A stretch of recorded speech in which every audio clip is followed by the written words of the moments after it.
Good afternoon and welcome to Páirc Uí Rinn for the Irish Examiner live stream broadcast of the Co-op Superstore's Cork Premier SHC Round 3 tie between Midleton and Sarsfields. The drama and excitement won't be confined to the action right here on the pitch this afternoon, as it is a make or break day for a number of teams right across the three groups in the top flight. We've assembled a crack team of analysts and mathematicians to keep us updated on the possibilities and the permutations. I'm delighted to be joined by Mark Landers and Shawnee McGrath, while here on my left hand side this afternoon Patrick Mulcahy has computers, calculators. I think there's an abacus in there as well, and they're all primed and ready for a busy afternoon shift. Before we turn our thoughts to the day ahead, we're going to check in with the two camps. A little later last week I caught up with the SAR selector Peter Queeley, but first let's hear from Midleton's Terence McCarthy. So Terence, thanks very much for joining us. If I had said to you at the start of the season that you'd find yourself neck and neck, top of Group B with SARS, I'm sure you'd have taken that. Well, Colin, definitely after last year, when we obviously didn't get through, and it's all fine saying you're winning games, but yeah, delighted to be I suppose one of the few teams that are through as it is before we go into Sunday. Go back to that game last year. That was the opening game last year, and then you were playing catch up for the rest of the group campaign. Is that something that you, I suppose, set about writing this year in terms of realising you had to get that first win under your belt? Yeah, I suppose it was no different to last year. And in fairness to SARS, they came out on top, and then they were on a good footing. But yeah, definitely win your first game, win the next one. It was definitely about one game at a time, certainly. Okay, now big scores as well being tallied up. Of course, you're into a situation. The two of you are through, but there is that possible prize of a path directly to the semi-final. Is that something that you talk about, you don't talk about, it's in the background? How do you manage that? Yeah, I suppose there's no point saying it otherwise. What we said was, you go hell for leather for Sunday to try and win and get to a semi-final. Lots of good teams in this competition, and if other people can knock them out, happy days for any team that gets to the semi-final. So certainly the focus is definitely on reaching a semi-final, and we'll see what happens around the grounds as the day goes on. Okay, last year, the first year of the new group system, we're into year 2 now. Seems to have unanimous support. Are you of the same belief that this is the way to go? 100%, Colin. I've been involved in the teams in Midleton there for many years, and for players, for management, for families supporting the people involved, it's a fantastic competition. Everybody likes to play the games week in, week out. You look at the tables there in the Examiner this morning, and all the permutations people are discussing every team in it. Charleville, unfortunately they have no points, but they could have a big say in that particular group as well. So it's a fantastic competition. Okay, in terms of you yourselves for Sunday, any knocks, niggles, injuries? No, to be fair, Colin, all fit, no issues, thankfully. We train again tonight now, but obviously that'll be light enough. So barring a fella knocking a fella off the team, going off the pitch tonight, we should be okay. Okay, and in terms though of that debate about going directly to a semi-final or having the extra game in a quarter-final, I presume it's one of those ones that you go directly into a semi-final and you're beaten and you're complaining that you were flat, and then you go the other way and you have the extra game. Is there any logic to it? Personally, I don't think so. I mean, we have to look at what we have in our tank at the moment, and we're qualified for a quarter final. We prefer to be in a semi final, and if we can do that in one game, great. It'll be fantastic. It'll be, I think you can manage things after. You might have an extra week off, but you can get lots of good challenge games around the country as well. I'm sure there'll be people more than willing to play any semi-finalist in a Cork County Championship in a challenge match, So I wouldn't say that's a big issue. We're lucky in Midleton, we have 30, 35 fellas training every night, so we can get some good competitive matches as well at trainings, So that's the joy of having such a big pick in Midleton, I suppose. So Peter, top of the table on points difference. I'm sure you'd have gladly taken that at the start of the campaign. Yeah, look, we're where we want to be, I suppose, with the 2 wins out of 2. I know it gets complicated at this stage now with permutations and score differences and what have you, but all we can focus on now is putting in a big performance against Midleton and see where that takes us. Okay, so what has brought you to this stage in the competition, racking up very impressive score lines as well? Yeah, look, we have our forwards have been motoring well and getting scores and that. So that has put us in a good position. I suppose we have to be realistic and realise that we're making a big step up this weekend. We're playing. We played Midleton in the league final. We know the calibre of opposition. So, we're very mindful of that going into this game. That this is going to be tight. It won't be a score fest. And just hope that the forwards can keep motoring well and keep putting up the scores. Okay. Now we were chatting with Terence, your counterpart in Midleton, a little earlier, talking about the entire permutation of qualifying directly for a semi-final. How do you have that conversation? It isn't the be-all and end-all, but at the same time, it's a great thing to have as a goal, as a target. Yeah, look, it's a sort of a bonus thing. As regards how do you deal with it, it's tricky, there's no point in saying otherwise. It's not knockout. And having said that, if you approach it with that attitude, you're going to get the performance you need to get the win, so it's trying to get the mix right, and we're really trying to, how would you put it, trying to train the lads into treat it as a knockout match and see where that takes us, and we'll deal with whatever happens on Monday after the result afterwards, so it's a hard one to get right in relation to the mental preparation for the game. Okay, any knocks, niggles, injuries, anything like that? Yeah, we've been kind of suffering a good bit all year with injuries and knocks, but having said that, they're all coming right. They're nearly all there, so we're happy enough with the timing of the run into this as regards injuries and fellas coming back and that, so we will be down a couple of bodies, all right, but we had fellas who had minor scares that were worried about coming into it, that hopefully they'll be okay. Okay, and of course you mentioned there a little earlier, finally, Peter, there was that Midleton game last year. You won, set you on your way. Revenge very much in the air with Midleton. Is that something that you're factoring into your talk? Well, personally, no, because I wasn't there last year. Yeah. I'm just after watching it on video there, and yeah, it was a good, tough, exciting game. I suppose it's about 13, 14 months ago at this stage. Fresher in my mind anyway would be the league final, and I suppose you could have called it a bit of shadow boxing, it's down so many regulars and stuff, but it still went to show, that was in the melting pot, similar to last year's game as well. It was in the melting pot right up to the final whistle, where there's only a single puck between the teams. So I've no doubt Sunday will be no different than that either.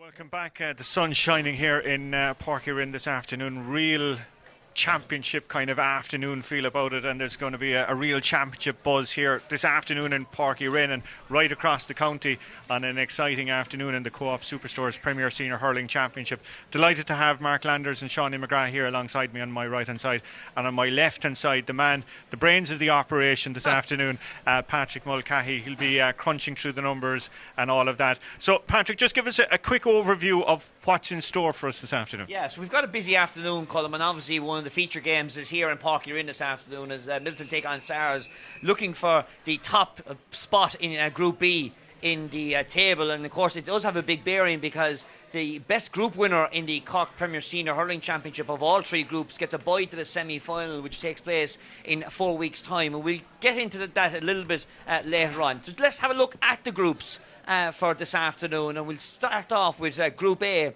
where Douglas, Glen Rovers, Bishopstown and Newtown Chandrum were drawn in Group A. And as you can see in the graphic ahead of you, Douglas have got 2 wins out of 2 after defeating Glen Rovers and Newtown Chandrum, of course, in round 2. They face against Bishopstown this afternoon, an intriguing clash very much in that local city derby there in that one, while out in Mourne Abbey it is Glen Rovers and Newtown Chandrum. Essentially that is a spot to qualify for the knockout stages of the Premier Senior Hurling Championship.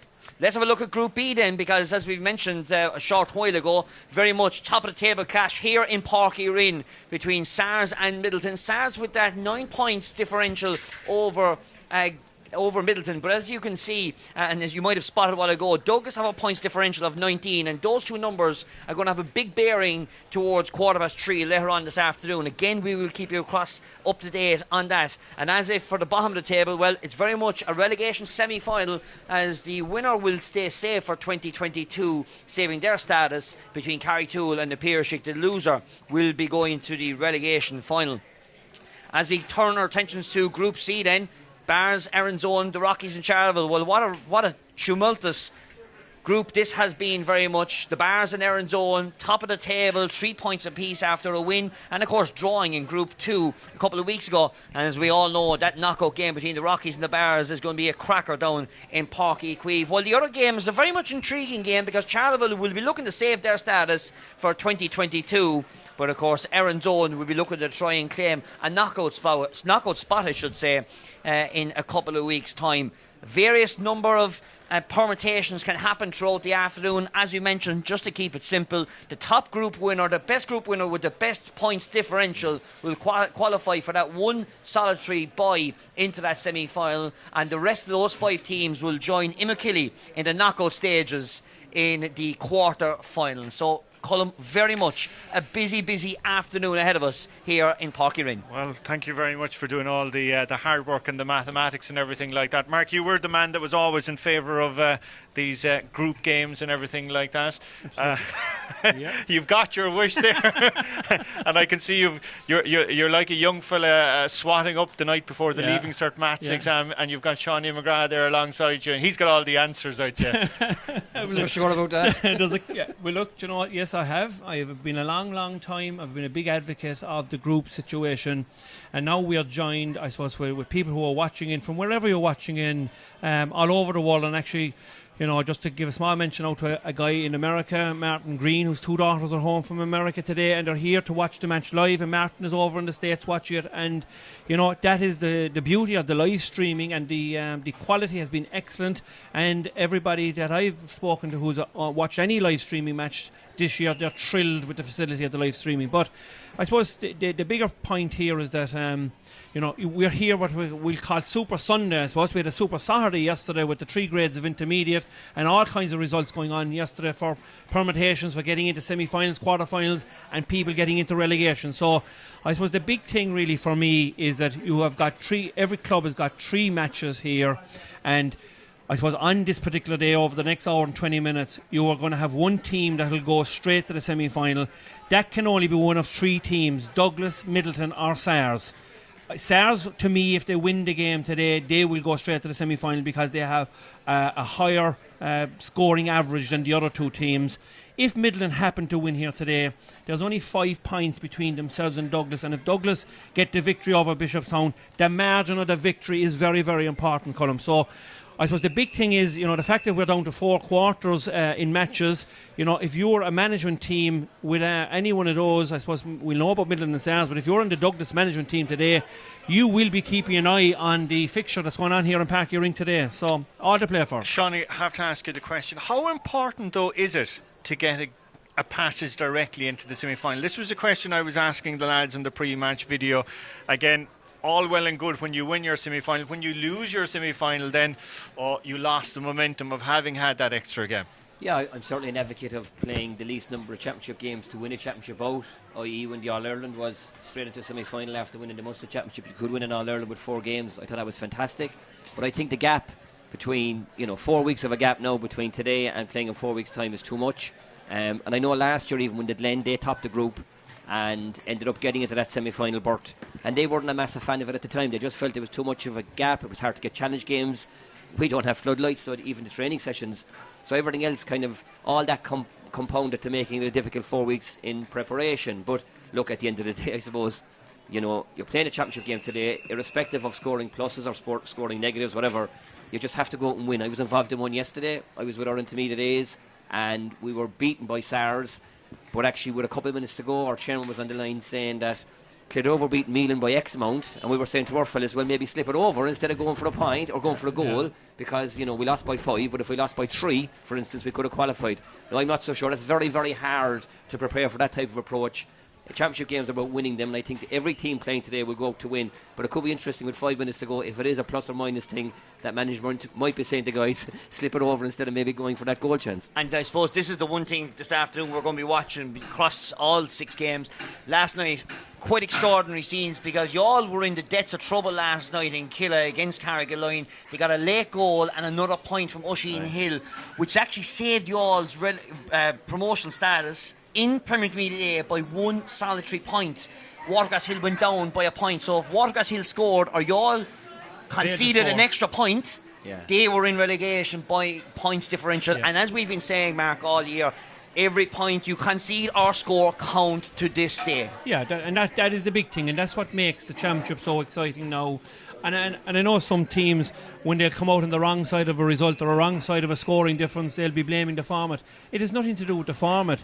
You just need to have your eyes and your ears open and have every I suppose, option available to you. And that's why, you know, having a good management and a good setup and a good, I suppose, backup team, that everybody's helping out to know exactly where you are in the championship. But like, there's another big battle, I suppose, going on here today as well, as for teams that are, you know, the lowest ranked teams, the 2 lowest ranked teams today will be in a relegation final. There's no one wants to be in that. I suppose, as Patrick has pointed out earlier on, there's a straight shootout between Carrigtwohill and the Piershick. Whoever loses that game will be in a relegation final. A draw won't do Pitt and the Piershick today because of the far superior scoring difference that Carrigtwohill do have. So the Piershick will have to win that if they're to avoid a relegation final. And then you kind of have 3 other teams: Bishopstown, Newtown Chandram and Charleville. There's going to be one of the 3 of those teams are going to be in a relegation final as well. So, you know, Newtown Chandram in particular, Bishopstown, but more in particular Newtown Chandram. If Newtown Chandram win their game today against Glen Rovers, they'll find themselves from being potentially in a relegation final to be in the quarter-final of the championship. So that's what makes this so interesting. Yeah, and that's the banana skin. I know that Glen, during the week, you know, just up around the club, they trained as well yesterday. It is a banana skin. I think the last couple of games, I suppose, the reliance is still very much on Patrick Horgan to get the scores. He got 1-3.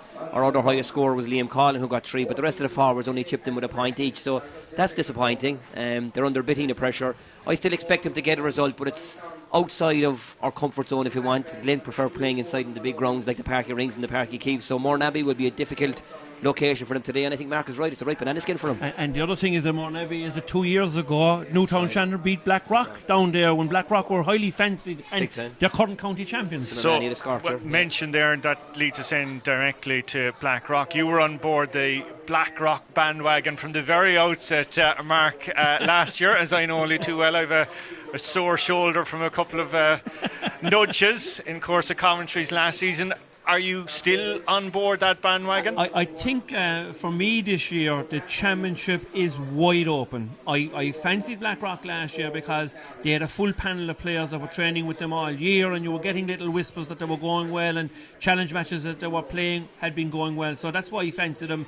Plus they had a really nice forward line as well, and a couple of exceptional forwards in Tyke DC, I suppose, Daniel Meany and Alien Connolly as well. I thought they were fantastic, but I think today's game is a massive game for City Hurling in particular, the Bars and the Rockies.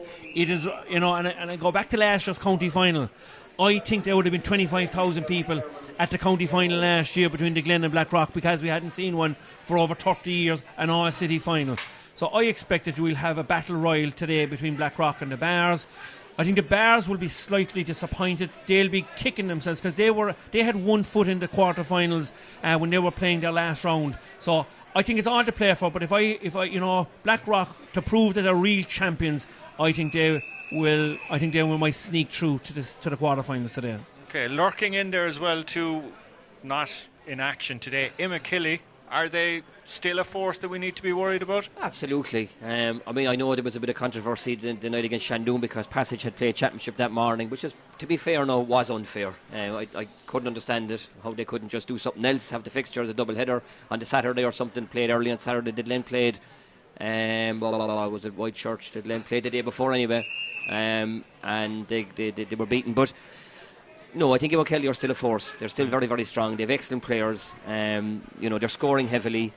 So I still expect whoever gets them is at the moment looking like it'll be Glen Rovers. Whoever gets them, it'll be a huge tie. Very, very difficult challenge. And just to pick up on Shawnee's point, and I would concur exactly 100% what he said, that Shandoon's own divisional board would seem like they're working against the players and the management. Paul McCarthy and Justin McCarthy had done a pile of work, and they had got the players back together playing for Shandoon with some respect for the jersey. And I think what the board did was unacceptable in today's day and age. And Shawnee is right, maybe play a double header on the Saturday, but even at that rate, to be honest, I know that from talking to the lads in East Cork, I think the fixtures are a week beforehand to give him McKilly every opportunity. And just a correction, it was Vincent's the Glen beat the Knocknaheeny lads who were killing me. It was Vincent's beat the Glen in the semi-final. But again, we were here with Duhallow in the football last week, and the Duhallow hurling junior final had been played less than 24 hours earlier as well, and there was a couple of players that crossed over. So I suppose just to make the point, it wasn't just an isolated Shandoon incident,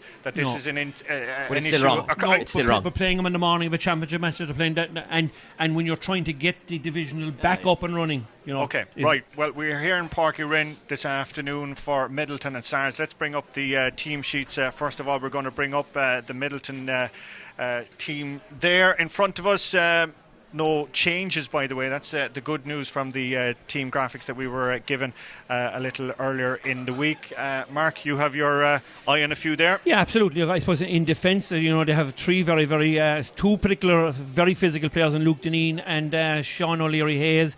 Sean was involved with the Cork seniors this year, and Tommy O'Connell is playing at centre back, who's playing really, really good as well. He's been involved with Cork a number, and obviously up front, the likes of the Conor Lahans, who's left go by Kieran Kingston this year. I'm sure he'll have a lot to prove here this evening, and I suppose this is an opportunity. If Conor, I suppose, has an opportunity to get back into the panel, which I think we all would want to see, if he produces the goods, this is where you want to be producing it against SARS. And I suppose the younger lads, the likes of the Cormac Bugzangs and the Ross O'Regans, some names that we may not have heard of before, but they could be stars for the future, along with young Sam Quirk. Okay, we'll bring up the SARS team graphic there now on screen. There was a rumour story circulating around just about 20 minutes ago before throw-in that Jack O'Connor wasn't going to feature this afternoon, but confirmation that Jack is playing. We'll be back after the national anthem.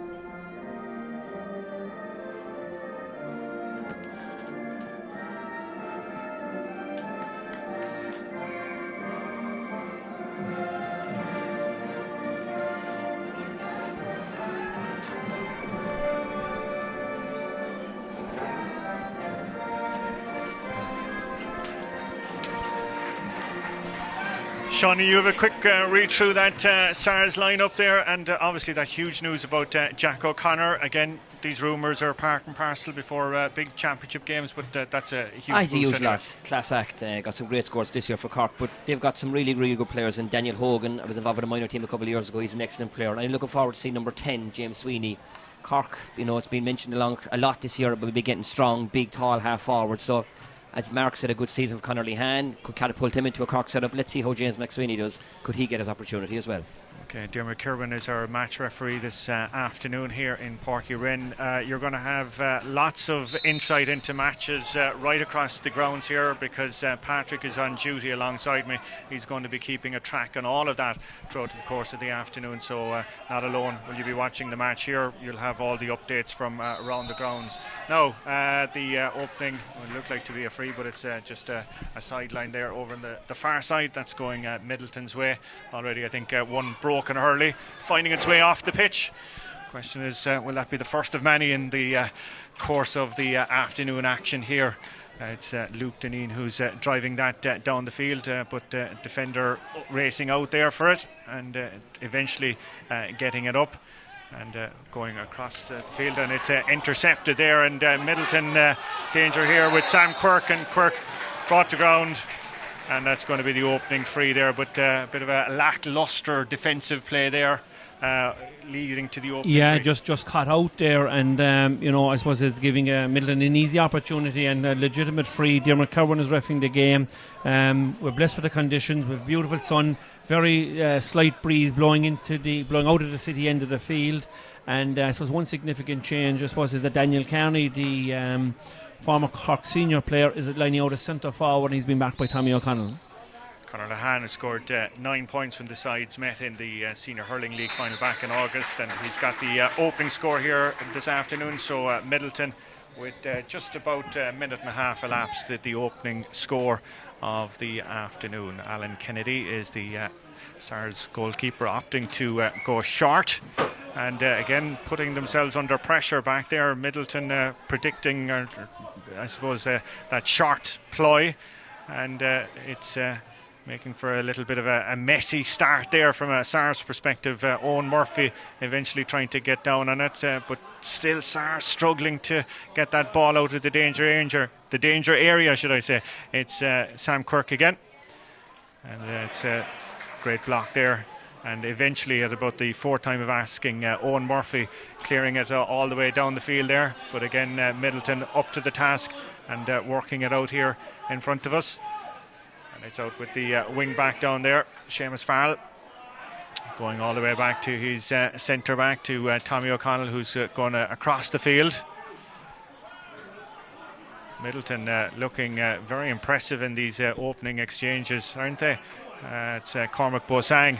He's got a runner inside him, and the shot eventually being taken over off the left hand side, and a great score there by Paul Hockney, the midfielder. Yeah, and excellent play by Midleton all over the field. A good play by Tommy O'Connell at centre back. And it's obviously, you can see there's a current style to their play. And I suppose Ben O'Connor's, I won't say his stamp, but the short passing game certainly evident here already. Speaking of style to play, what do we make of these sharp puck out strategy going on here, Jack? Well, there's a bit of a going on, Colin, but what I notice is that Midleton aren't leaving the man back. SARS are bringing fellas out, and they're going toe-to-toe, very much a man-to-man approach. So it'll be interesting to see how that goes throughout the game. Bit of a misconnection there by Jack O'Connor. Eventually the ball finding its way down there to Conor Lehane. Dances out, it's coming through the centre. It's Sam Quirk again being pulled back. This lad is, I'd say we're only 3 minutes into the game, and that's, I'd say, 3 major touches Quirk has had. Yeah, he's a good player. Cormac, his dad, a very, very accomplished player when he at underage level, but he's played excellently for the Cork under-20s this year, playing in the middle of the field. He's a no-nonsense player, delivers quality ball into the forwards when playing at midfield. Midleton are deploying him in the half-forward line, and he's been very much to the fore already. Second opportunity there for Conor Lehane, now just over 45 yards out. You were cut short there, Shawnee. There, you were just making an observation. Yeah, at times some fellas will leave the back in his position and maybe let the forward drift out a bit. But Midleton are approaching it very much a man-on-man approach, which is quite interesting. For the first time, Alan Kennedy elects to go long. Cian Darcy was the man that was fouled there.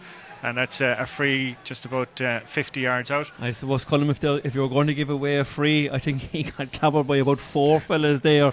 And, if you are going to give away, I think he might be a bit slower coming the next time, But again, good call by Dermot Cowan. Aaron Myers coming out to take this free. An absolutely perfect afternoon for hurling here. The pitch in Páirc Uí Rinn holding up relatively well given the rain we've had over the last week or two.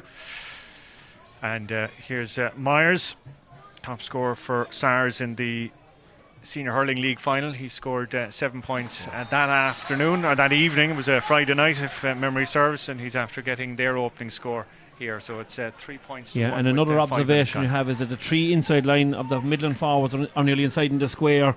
They're like very, very tight inside, like giving the space to the wings. Great ball by Brian Saunderson to pick out Conor Lehane, who opts to go inside. And the shot there from distance, it's been saluted by the centre back Tommy O'Connell. And great foresight by Lehane to pick out his centre back.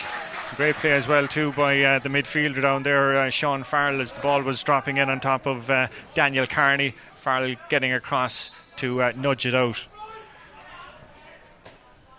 Carney doesn't make a good connection, can only find his opposite number, bobbling around inside there, eventually being picked out by Seamus Farrell, who's bringing Cormac Bosang into it. Good play there by Conor O'Sullivan, tasty operator, but a great block down again, and that's something very noticeable as well too, Shawnee, in the opening few minutes. The work ethic of the Midleton forwards. Yeah, it's top class. You'd expect nothing more really with the likes of Ben O'Connor on the line. He was the same kind of a player himself. I always liked Bazang here. Mark mentioned him earlier. I was involved with Glen a couple of years ago. We played him down the park and he got a 4 or 5, I'd say it was his debut, 4 or 5 electrifying scores. And he's the kind of fella playing 14 but coming away out can really, with his athleticism and fitness, cause fierce troubles for you. Okay, we're going to check in with Patrick in 3 or 4 minutes there as teams, as he said, starting to get to know each other in these opening exchanges. That's Jack O'Connor riding through a couple of tackles. Great play by the referee to allow advantage. Goalkeeper coming out and does ever so well, but the play is going to be a free out in the end. I'd say he's going to give the actual advantage. He's going to bring it all the way back. The funny thing is that he put his hand down in actual fact, Colin, when Jack O'Connor struck the ball across to James Sweeney. James had lost the ball or had it flicked away from by the middle player, and then he get elected to go back. I suppose, it's a tricky one. It was definitely a free-in on the first occasion. He allowed advantage to play. It didn't develop, but he did give the opportunity, but he took down his hand. Yeah, the call itself was good. The original call was, yes. But the fact that he removed his hand, It's a great play by Jack O'Connor to pick out Sweeney, but the goalkeeper, to be fair, had come off his line very quickly, swallowed him up, and end result anyway is the play comes all the way back to the original free, and it's slotted over by Aaron Myers. After having a really busy start around the county here, Colm, it's a cracking game already. 3 points apiece down the park, 3 points to Rockies, 3 points to Bars, and the Newtown Shandrum, well, they went 3 points to no score down early after 8 minutes up in Mournabbey. It's 3 points apiece. 3 points Glen Rovers, 3 points Newtown Shandrum. Okay, Shawnee listening in intently to the updates there. I'm sure we'll our first of many calls that we'll be hearing from Patrick in the course of the afternoon.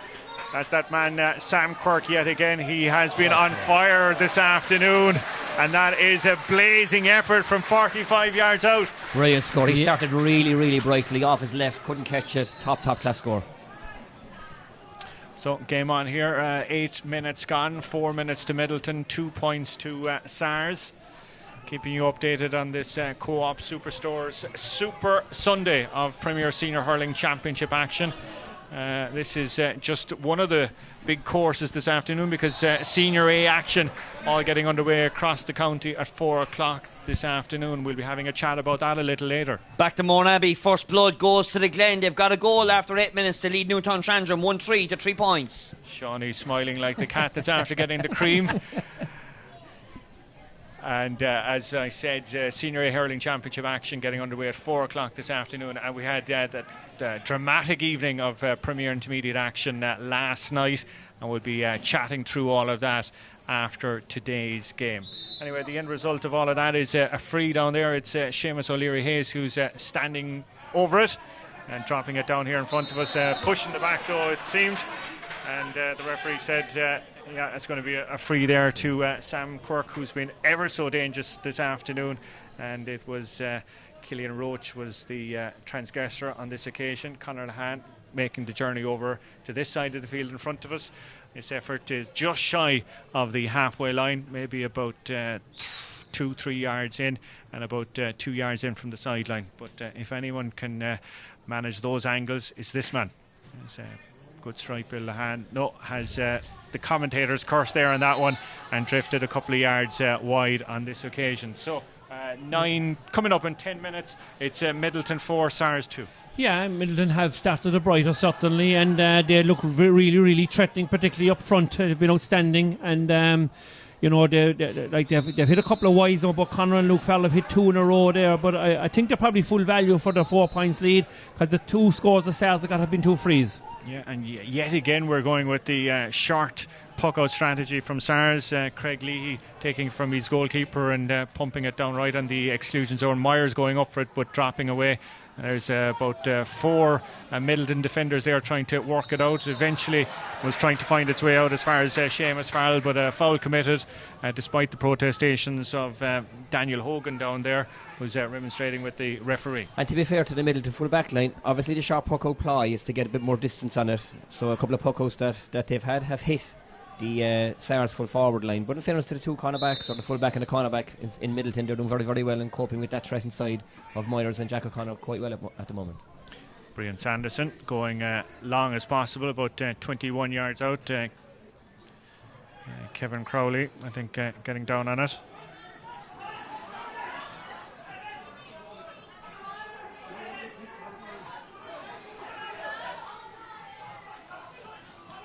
Back with Conor O'Sullivan, who's opted to go crossfield. And again, great play there by Owen Maloney to get a vital touch on it. And it's with Paul Hockney. Scored a point there in the opening few moments there. Great play by the Sars defender there to get out, snipping out the danger there. Daniel Carney. Going low, bringing into his James Sweeney, who has Killian Murphy now at pace. That's Murphy on the 21. Murphy, the shot as he's kind of stumbling over. Did very well in the end. It looked like he had kind of lost momentum on that occasion. Yeah, got it over. It was a good finish, to be fair. And again, Dermot Cowan had his hand up, and the Sars mentors were remonstrating that they actually wanted the free, particularly because of the incident I think that happened beforehand. But Killian Murphy, in fairness to him, aided Dermot Cowan by actually knocking the ball over the bar after the advantage had gone. Conor Lehane doing ever so well to keep the ball in play there, but the referee has called it back. Did he step out over the line?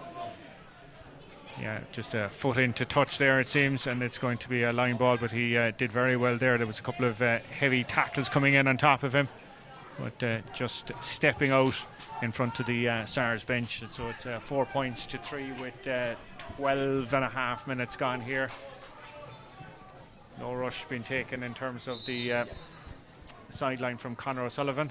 Opts to go short again to Cian Darcy. Back to O'Sullivan, who's going right across there to Kevin Crowley. And Crowley's under serious danger. He's lost possession out as far as Cormac Wozang. And Cormac Wozang there from 45 has driven that one wide. That's 3 wides in a row, I think. 3 wides in a row now, and probably 3 opportunities that probably you would expect him to score, particularly the way they started. Yeah, and he's lively in fairness, but he'd be disappointed with that. And James Sweeney though, what can he do? Daniel Carney back out as far as Killian Murphy. Murphy there going across towards Sweeney. There was a kind of a clash of bodies there. They weren't sure who was going to it, but the end result is it's a sideline there to Daniel Hogan and Sars. I think Sars as well will be looking at Danny to come into the game. Daniel Carney, he was involved in the last score that Killian Murphy got. He's after getting possession there now, so they'll be looking to see if Danny can get into the game a little bit more. Again, another wasted opportunity there. A miscommunication from the sideline, and it ended up going all the way down the field and wide, and a let off from Sars from what should have been a scoring position, and ends up down back with their goalkeeper down there. Yeah, would be disappointed because he had time and space.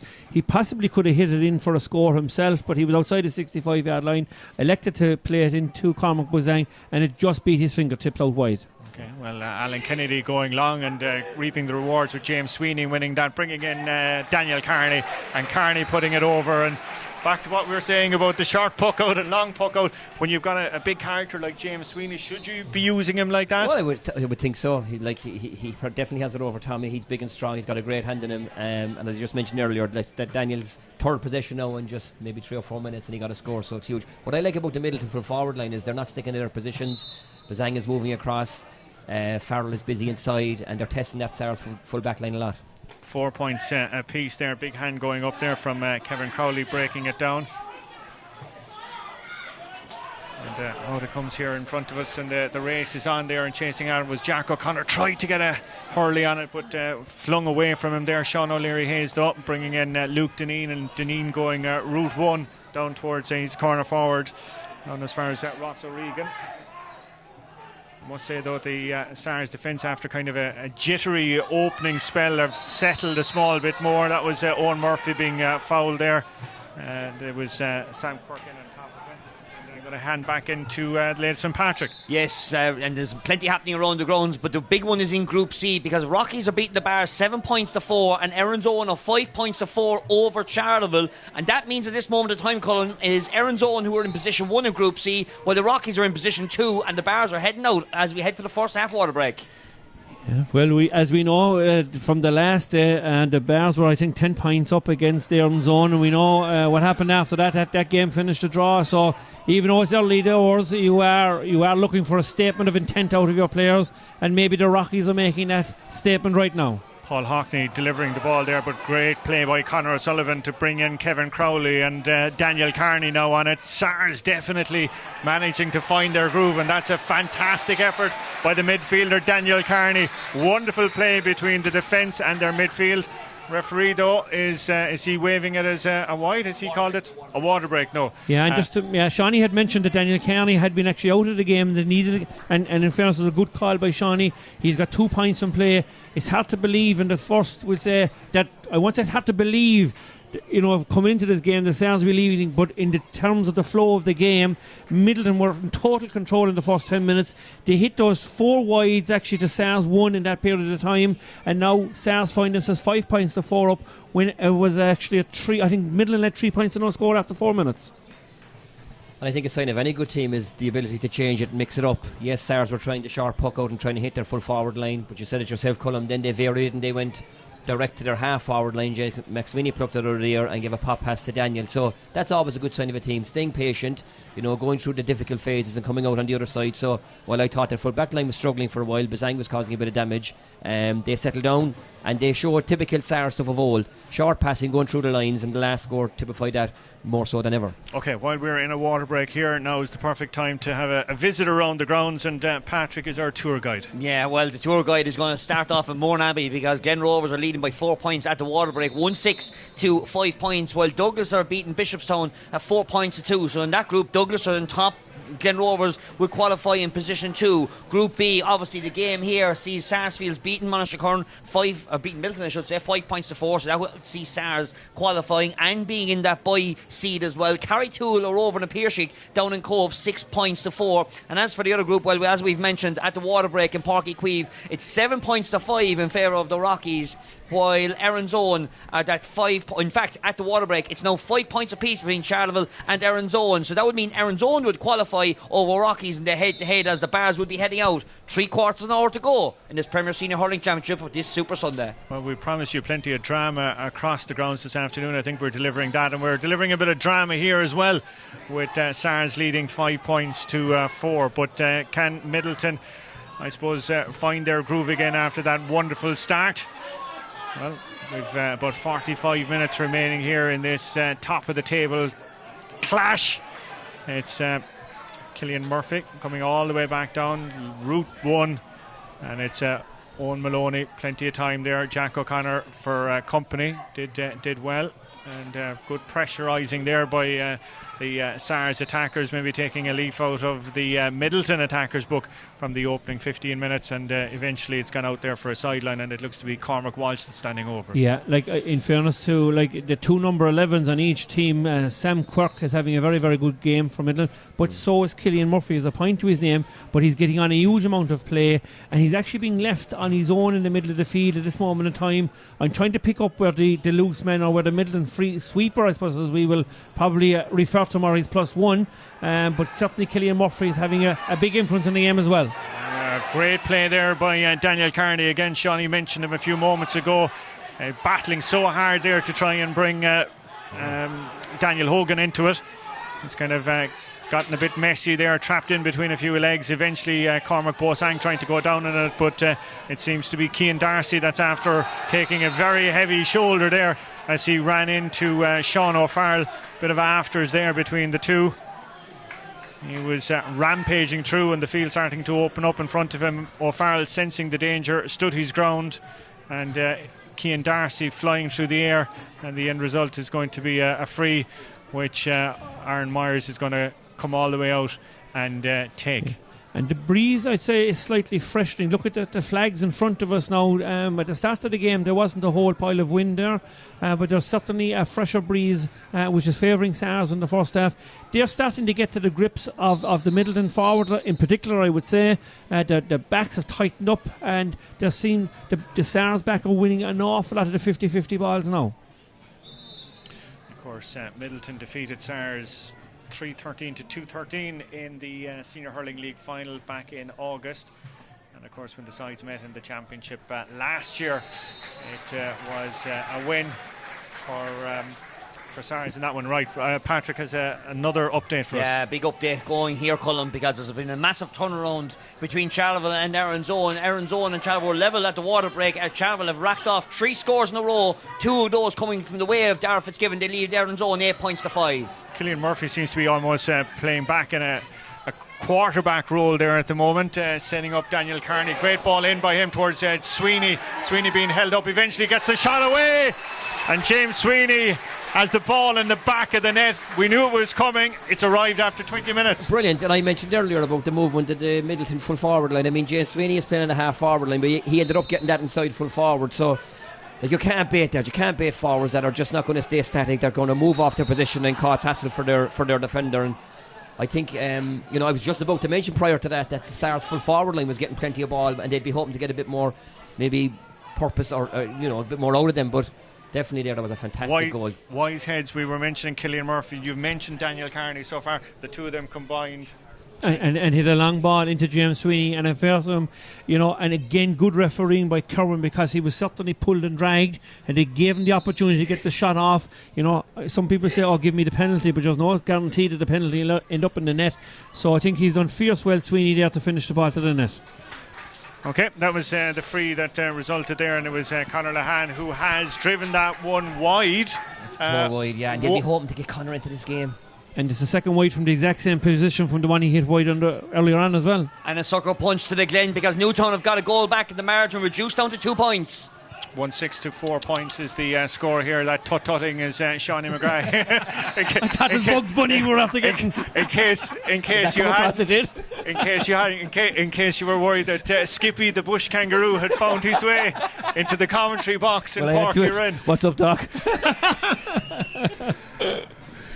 I could tell you, Colin, Rockies have kicked on against the Bars, and they're now leading 10 points to 6 after 18 minutes in Páirc Uí Chaoimh. Conor Lahan now standing back over the free. This definitely outside his range. Well, again, I've cursed him a couple of times. Maybe he's going to prove me wrong yet again.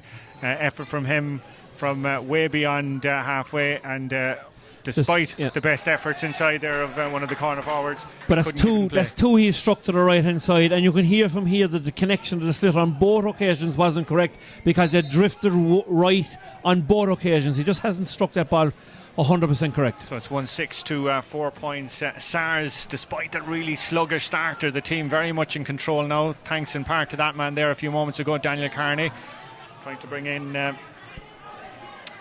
Aaron Myers, free taker. No, Conor Lahan. We've seen him from frees this afternoon. Ball moving away from him. Goal scorer James Sweeney being swallowed up, and Diarmuid Kerwin rushing into the rescue there, and we'll see what he's going to do. I think he's going to just throw it in there between two players. It's Killian Murphy and Seamus Farrell, the two men in the catchment area, and off we go again.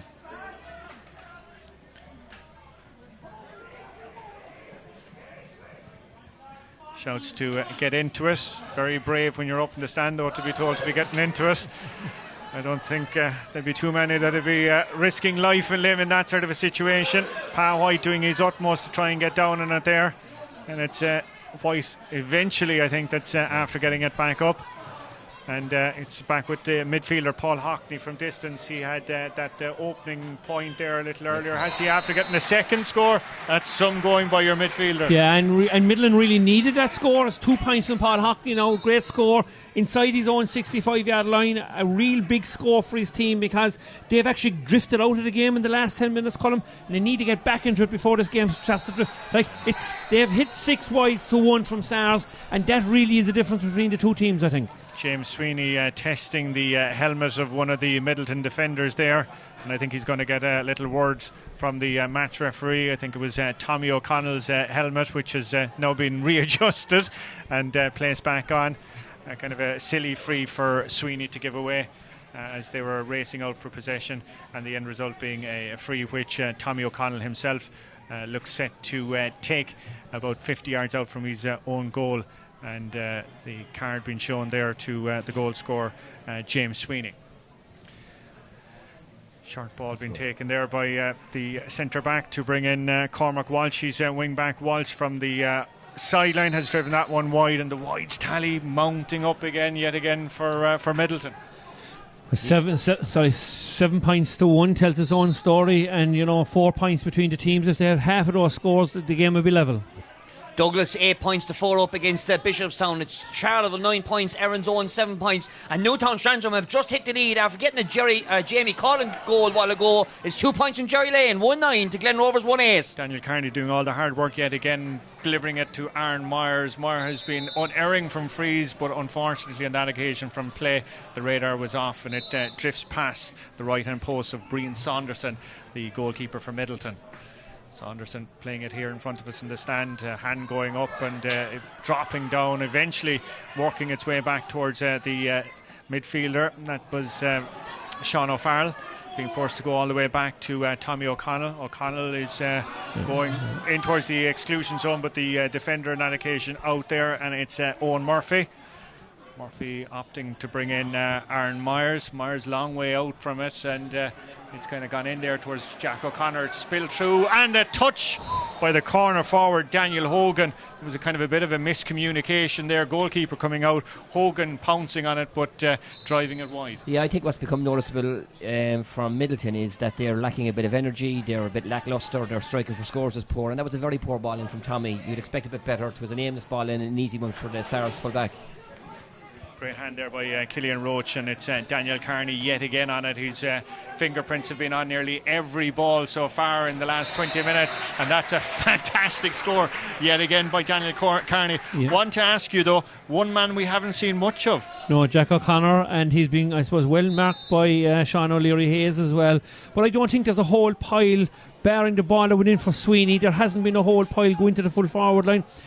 Sars are actually playing it through the lines, blocking it first up in the half back line, and then playing it through the lines, and we saw Carney hit a score from outside his own 65 there. Paul Hockney taking a great pass from his goalkeeper, bringing Sean O'Farrell into it, but it's after coming out there with Conor Lehane about 21 yards out, Lehane into his corner forward, and it's into the back of the net with Luke O'Farrell applying the finish. Scored 1-1 when they met in 2020. Well, he's after getting one goal here this afternoon, but Conor Lehane did all the hard work. Absolutely, and he picked up a ball just inside his own 45-yard line, and that combination of Luke Farrell and Conor Lehane is they're together since about 8 years of age. It was no surprise to see Lehane leave it off to Farrell. And a great hand going up there by Jack O'Connor. We were mentioning he was a bit quiet there a few moments ago. He must have heard us, because he's after putting that one right over, and it's pushed it out to 1-8 to 1-5. Yeah, and 2-4 in the last game from Luke O'Farrell. He hasn't got much ball today. He's a fierce threat.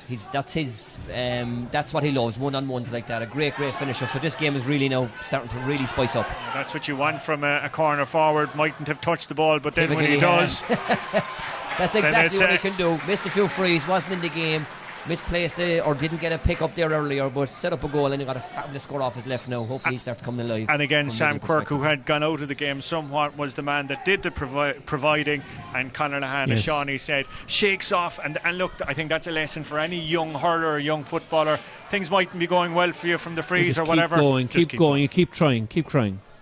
Okay, and anyway, it's Sam Quirk there that's dropping it in. That's an outrageous effort from Sam Quirk right on the sideline. We mentioned the combination of Conor Lehane and Luke Farrell, but there's a new combination, both Quirk and Lehane, vice versa there. Fantastic score from Sam Quirk. Well, we promised you an exciting afternoon of hurling. I think we are certainly delivering that with spades here this afternoon. That's an effort from distance, and that effort has gone wide. Aaron Myers, the corner forward, a long way out from his normal positioning, out around midfield on that occasion.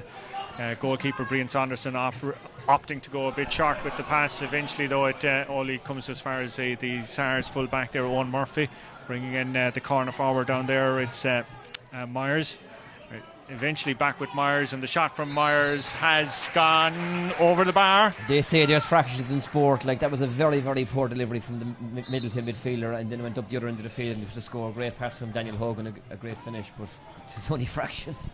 Yeah, well, like I must say, a couple of the clearances by the goalkeeper have been fantastic, but it's the second pass then that's been leaving them down. That's Myers again, opting to go a little low on this occasion, and the afterburners have been turned on by Jack O'Connor on the edge of the exclusion zone. Sorry, Luke Hackett on this occasion. Hackett on his knees, and the free being awarded 21 yards out, and a word from Diarmuid Kerwin as well too, as he's calling a defender over. Yeah, I think the defender's a slight bit unlucky there, Colin, because I think Luke Hackett actually had ran out of ideas, to be honest with it. I don't know whether he's giving the free for the first incident or when actually Luke fell over and maybe the Midleton defender came in afterwards, but I thought that the opportunity had probably passed Luke Hackett at that stage. I would agree with you. But just to say, on the overall game itself, it's very competitive. The hurling levels are excellent from all the players. The fitness levels are excellent as well. The pitch, I would say, it could possibly be a little bit heavy and stuff like that, which is probably leading to maybe a slower game, I would say, in some respects. But the quality is still of a very high standard.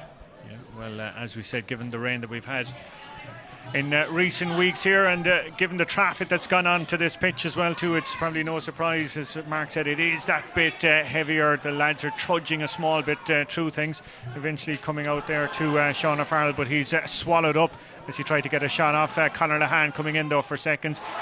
Great piece of play there by Killian Murphy. He's the centre forward playing a centre back role there, and Conor O'Sullivan is there in possession. He's got men looking for it. He's bringing in his full back there, Owen Murphy, bursting out there past two tackles as he lost possession. He has, but it's handed back again, and it's bounced back. It doesn't want to go. Paul Hockney, he's scored 2 points already, the midfielder. He's lost. It's gotten very messy inside there, and it's Cian Darcy eventually to the rescue as SARS huffing and puffing and finding their way eventually out. Still Cian Darcy working his way. That's still Cian Darcy. He's got a runner inside him. It looks to be Daniel Hogan. Hogan has Jack O'Connor screaming for it, going on his own, and eventually the referee has called play back for a free a bit farther out. There was a strike there, was there? There was definitely a foul, and it was definitely a free in, but for me, and he allowed the advantage to go forward, but the advantage was definitely overplayed. 5 seconds, it was gone. The advantage to me was gone in that situation. So I don't know, I'd have to be I'd question that refereeing decision, to be honest about it. There's no doubt it was a free in the first instance, but the opportunity was given. The rule is there, allow the advantage to develop, but you have 5 seconds, so, and I definitely think that time had elapsed in that situation. Yeah, I think what's noticeable though from the last two attacks that SARS have had, Luke Hackett before that and now Cian Darcy, that the Midleton defence don't like being turned. That's the second free they've given away when the SARS attack has run at them. And it's another sign of SARS mixing it up. We mentioned earlier about long balls, short puck outs going through the lines. They've got fierce pace inside as well, so wouldn't fancy being a Midleton cornerback up against any of those fellas today. Aaron Myers standing over the free. 1-10 to SARS, 1-7 to Midleton. 32 minutes elapsed. Myers' effort on this occasion has, well, as you'd expect, gone right over the crossbar of Brian Saunderson, and that's pushed it to 1-11 to 1-7. And with that, the half-time whistle. We'll be checking in around the grounds in a few moments' time, as we'll be hearing from Patrick as he's tallying the figures here. So what an incredible opening half here, Shawnee. We had Midleton in the ascendancy, then we had SARS in the ascendancy, then we had Midleton in the ascendancy. As Mark said, it's had it all, really. It's had it all. Very enjoyable, fierce, interesting fair altogether. Like, Midleton started whirlwind stuff, looked like they were going to shoot the lights out. SARS stayed patient, came into it and got some great scores themselves. Obviously the goal came at the right time for them, and it probably justified their dominance at that time. Fantastic finish from James Sweeney. But I suppose we'd been mentioning how influential throughout that half Daniel Kearney had started to become, and even though he was struggling at the start, Conor Lehan definitely came into the game. And your marquee players, every team will have a couple of marquee players, and from Midleton's perspective, I think they'll be happy enough to be only 4 down, because they didn't play that well, particularly from the water break on, but they eked out a few scores, and key players will do key things at key moments in the game. Lehan set up a goal, got a great score, and Luke O'Farrell expertly finished. So really, really interesting fair. And then the other fellas maybe that aren't as in the limelight, I suppose. Cormac Bazang has had flashes. He got some great touches, did some great things. Luke Hackett the same. So I always like seeing that as well. Obviously you're looking for the marquee players to perform, but you're always looking for another nugget or another fella that, look, for me, potentially could do something maybe at inter-county level. And I'd mentioned before the game, I think James Sweeney has done well enough. He's been strong in the air and his goal was expertly taken. So looking forward to the second half now. Yeah, I concur with everything that Shawnee said there. I suppose the first quarter was 5 points to 4. The second quarter was 1-6 to 1-3. And that probably reflects, I think, the 20 minutes, we'll say, from the 10th minute onwards at Sar's dominance. Midland obviously got back in. They got a goal and a point. A goal coming from Luke O'Farrell from a pass from Lehane. And then Lehane getting a point, I think, from a pass from Sam Crook. So that had brought the game back to a point. But Sars have shown the quality to push it back out to 4 points. And I think they're probably, at this moment in time, they seem to be in the driving seat, Colin. And I hate making predictions at this early in the game, but they certainly seem to be. They've worn down the Midland forwards, the backs. I think they have got on top of the Midland forwards. That energy that was there, as Shawnee has mentioned in the first, they led 3 points to nothing. That energy seems to have slowly starting to wane. So Midland will be going back in at half time now. They'll be Ben O'Connor will be having to have a few words with them to get back that energy level. You did it in the first 10 minutes. There's no reason. They've done an awful lot of training. They're in good shape as well. So all is like the game is going to ebb and flow. But right now, Sars have the bit between their teeth, I would say, at this moment in time. A key man, we have to mention Daniel Carney. Like when things were going sluggishly for Sars, he was the fella that either scored or set up the scores. Yeah, well, like he has got 3 points, and he was out of the game, I would say, probably for the first 12 minutes. And Shawnee had mentioned in commentary that Sars needed to get Daniel Carney, and I'd say Daniel Carney probably realised it himself, Shawnee as well, that he needed to get into the game himself because he's a quality player. He's a great guy. Had him involved with Cork, Shawnee, you had him involved. Yeah. He's a brilliant guy around the dressing room and around on the day of championship matches, and his quality has come to the fore. Tommy O'Connell has gone on a lot of play as well, but I'd say Daniel Carney's picked up a couple of the scores out the field that Tommy O'Connell maybe isn't coming out to stay man to man. And we'd mentioned that again, you'd mentioned earlier on, Shawnee, that Midland were going man to man. Didn't Sars change it up because they brought Killian Murphy out to the middle of the field, and Midland actually left him out in the middle of the field, which meant that they had a +1 back in their defence. So I think Sars have probably slightly maybe sharper on the sideline. Daniel Kearney starts centre forward, but he's picked up his 3 points out here under the shed here in front of us, which means that he's wing forward. So Sars have moved things around. They also put Craig Leahy out on Sam Quirk as well after about 15 minutes, and he's got on top of Sam Quirk as well. Quirk, all right, in the opening exchanges, but to be fair, did come back into it just before half time there as well. Patrick is crunching the numbers here alongside me. What updates do we have? Yeah, well, I can tell you, let's go at the half-time scores for a start. We'll start out with Group A because Newtown Shandrum were down, conceded an early goal, but a goal from Jamie Call in the 24th minute means now that Newtown Shandrum lead Glen Rovers 111 to 110, albeit Newtown Shandrum did have the wind in that opening half, and Douglas have beaten Bishopstown 12 points to 5. So in Group A, as things stand, Douglas are going to qualify with 3 wins out of 3 with a points differential of 26 points. It'll be Newtown Shandrum who are in second place. Now, just remember, keep a hold of that 26 points differential as we bring the graphic up in front of us. Douglas 26 points differential. It's now Newtown Shandrum in second spot, -7, but they're crucially ahead of Glen Rovers 2 points and Bishopstown, who remain on that solitary point. Let's change now to Group B because this is where the points differential is going to stand, and this has a big bearing on the game that we have here as well because Sarsfields now have that 4-point lead, and see that points differential, they've pushed that out more, out to 38 points. Midleton's, that's a small mistake on the graphic, that's 25 points, but they're clear second anyway, so they're told they're okay.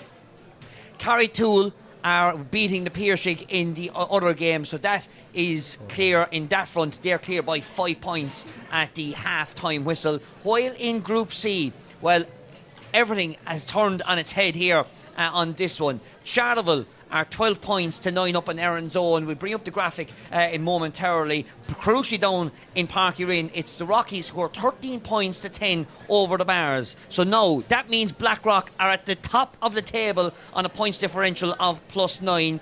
The Erin's Own and Bars are level, but at this moment of time, because they drew in their head-to-head game, as we broadcasted to you a couple of weeks ago, in round 2 of the championship, it is the Bars with the preferential or the better points difference at this moment of time who have qualified or will be qualifying over Erin's Own. So a lot is happening around the grounds, but crucially at this moment of time, Colm, it is Sars who are in pole position. Okay, well, going back to that table, we're just getting it up on the screen there. Blackrock, Erin's Own and the Bars, and as you said, potentially, you're saying potentially that Erin's Own at this moment of time, Erin's Own are actually on their way out because they're level on points with the Bars. Both teams are losing, and because they were drawing the last drew in round 2. The head-to-head was a draw. So it turns in the next rule is points differential, and they've got the superior points differential at this moment of time. Yeah, it would be hard to believe that Erin's Own have been involved in 2 magnificent performances already this year, beating the Rockies in the first round, the reigning county champions, and then doing a Lazarus-like recovery against the Bars in the second round that could find themselves going out. But that's what Super Sunday is all about, Colm. And Colm, we're only halfway through Super Sunday at the moment. There are going to be twists and turns, I can guarantee you, before the end of the day. Some of those graphics weren't corrected. The last graphic that came up obviously was incorrect, with Erin's Own having 4 points. So, this is what makes the Premier Senior Hurling Championship so exciting for everybody around the grounds here today. We're into the second year of the group stages. Would you guys say that there's a visible improvement in the standard of hurling because of it? I suppose you measure it on what's produced, maybe. Well, what do you measure it on? For me, sometimes you measure it on the inter-county scene. So yeah, we got ourselves to an All-Ireland final. Maybe we got a calibre of player with more club championship games catapulted themselves into the frame and getting themselves in the spotlight, where senior management had a look at them and selected them for panels and ultimately for the team. So from that perspective, you would say yeah. But I think players just love playing matches as well, Colm. I think, like, whether it's producing better quality players, I don't know, it's probably debatable, but definitely players are playing senior or intermediate or whatever grade because they want matches ultimately. Okay, right, we're back under action for the second half here, and it's Midleton who are chasing things with Sam Quirk. That's still Quirk. Will-o'-the-wisp eventually runs into a blue wall, tumbles down, no free awarded. Sars defenders are back in harness there, trying to clear it out. Eventually it's found that man we were mentioning there a few moments ago, Killian Murphy, helping out his defence. He's lost it though. Bosang was there, perfectly positioned, and getting the shot away after doing all that hard work, and then one little slip pass. Yeah, but absolutely. But it's an important. I suppose Sam Quirk, to be fair, had brought the ball to the edge of the square. Kerwin had told him to get up off the ground. He felt he had probably thrown himself down, maybe come to the end of his tether. But Midleton needed that score. They need to get back into this game pretty early. Okay, and Bosang was the man delivering it. It looked like Killian Murphy had done all the hard work in clearing the lines, but falling away. Free being awarded down there for a pull in the back there on Daniel Hogan. And Aaron Myers, his fellow corner forward, is going to step up to this. Has been very impressive, as we said, from place balls so far this afternoon, and looks to continue that and to edge Sars back out into a 4-point lead just as we're getting underway in the second half. Yeah, and it's something the middle, like this is going to be, Aaron Myers has 4 points from frees scored out of 11. This is something that Midleton will have to stop.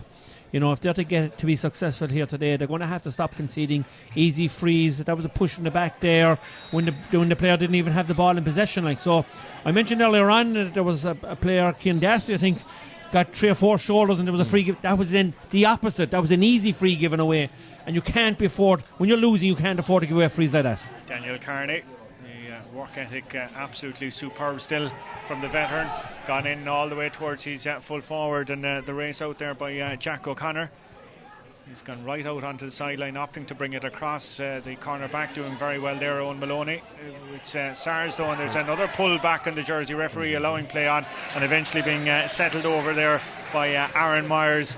Looked like there was a free going to be awarded for a stretch of a jersey, but again, good play by the referee, Dermot Kirwan. Excellent play, but excellent play from the Sarsfields forward line. The ball beforehand that went to Daniel Hogan. When you're inside there, win possession. Jack O'Connor won great possession and gave a great crossfield ball, but sometimes when balls go into full forward lines, they don't just stick. Make it stick first, and then maybe deliver a score or a pass. And in fairness to Jack O'Connor, he gave a great ball across and it finished with a great score. Looked, to be honest, that the ball had touched Killian Roach on that occasion, yes, and the linesman is concurring despite some arguments down there. Eventually, order restored. Sam Quirk is standing over the sideline. Killian Roach's big paw going up for it, and it slipped through his fingers and out for a sideline. Who's down there for it is Cormac Bosang is down there trying to get the ball out from the full back, Owen Murphy.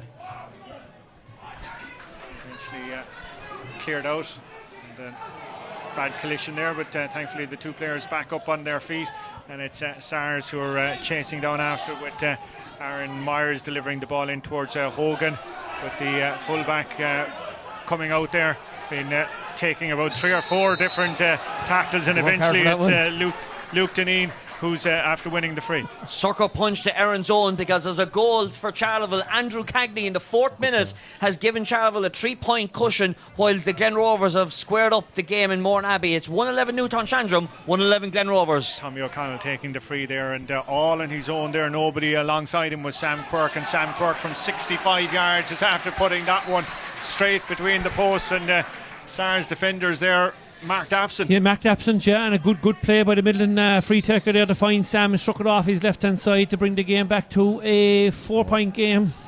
Cat amongst the pigeons very much in that game between Charleville and Erin's Own. Oh, absolutely. I mean, it's the one game that a lot of people were saying that the fact that Charleville had no points, they're a quality team, that they may get an opportunity out in the country to actually beat Erin's Own.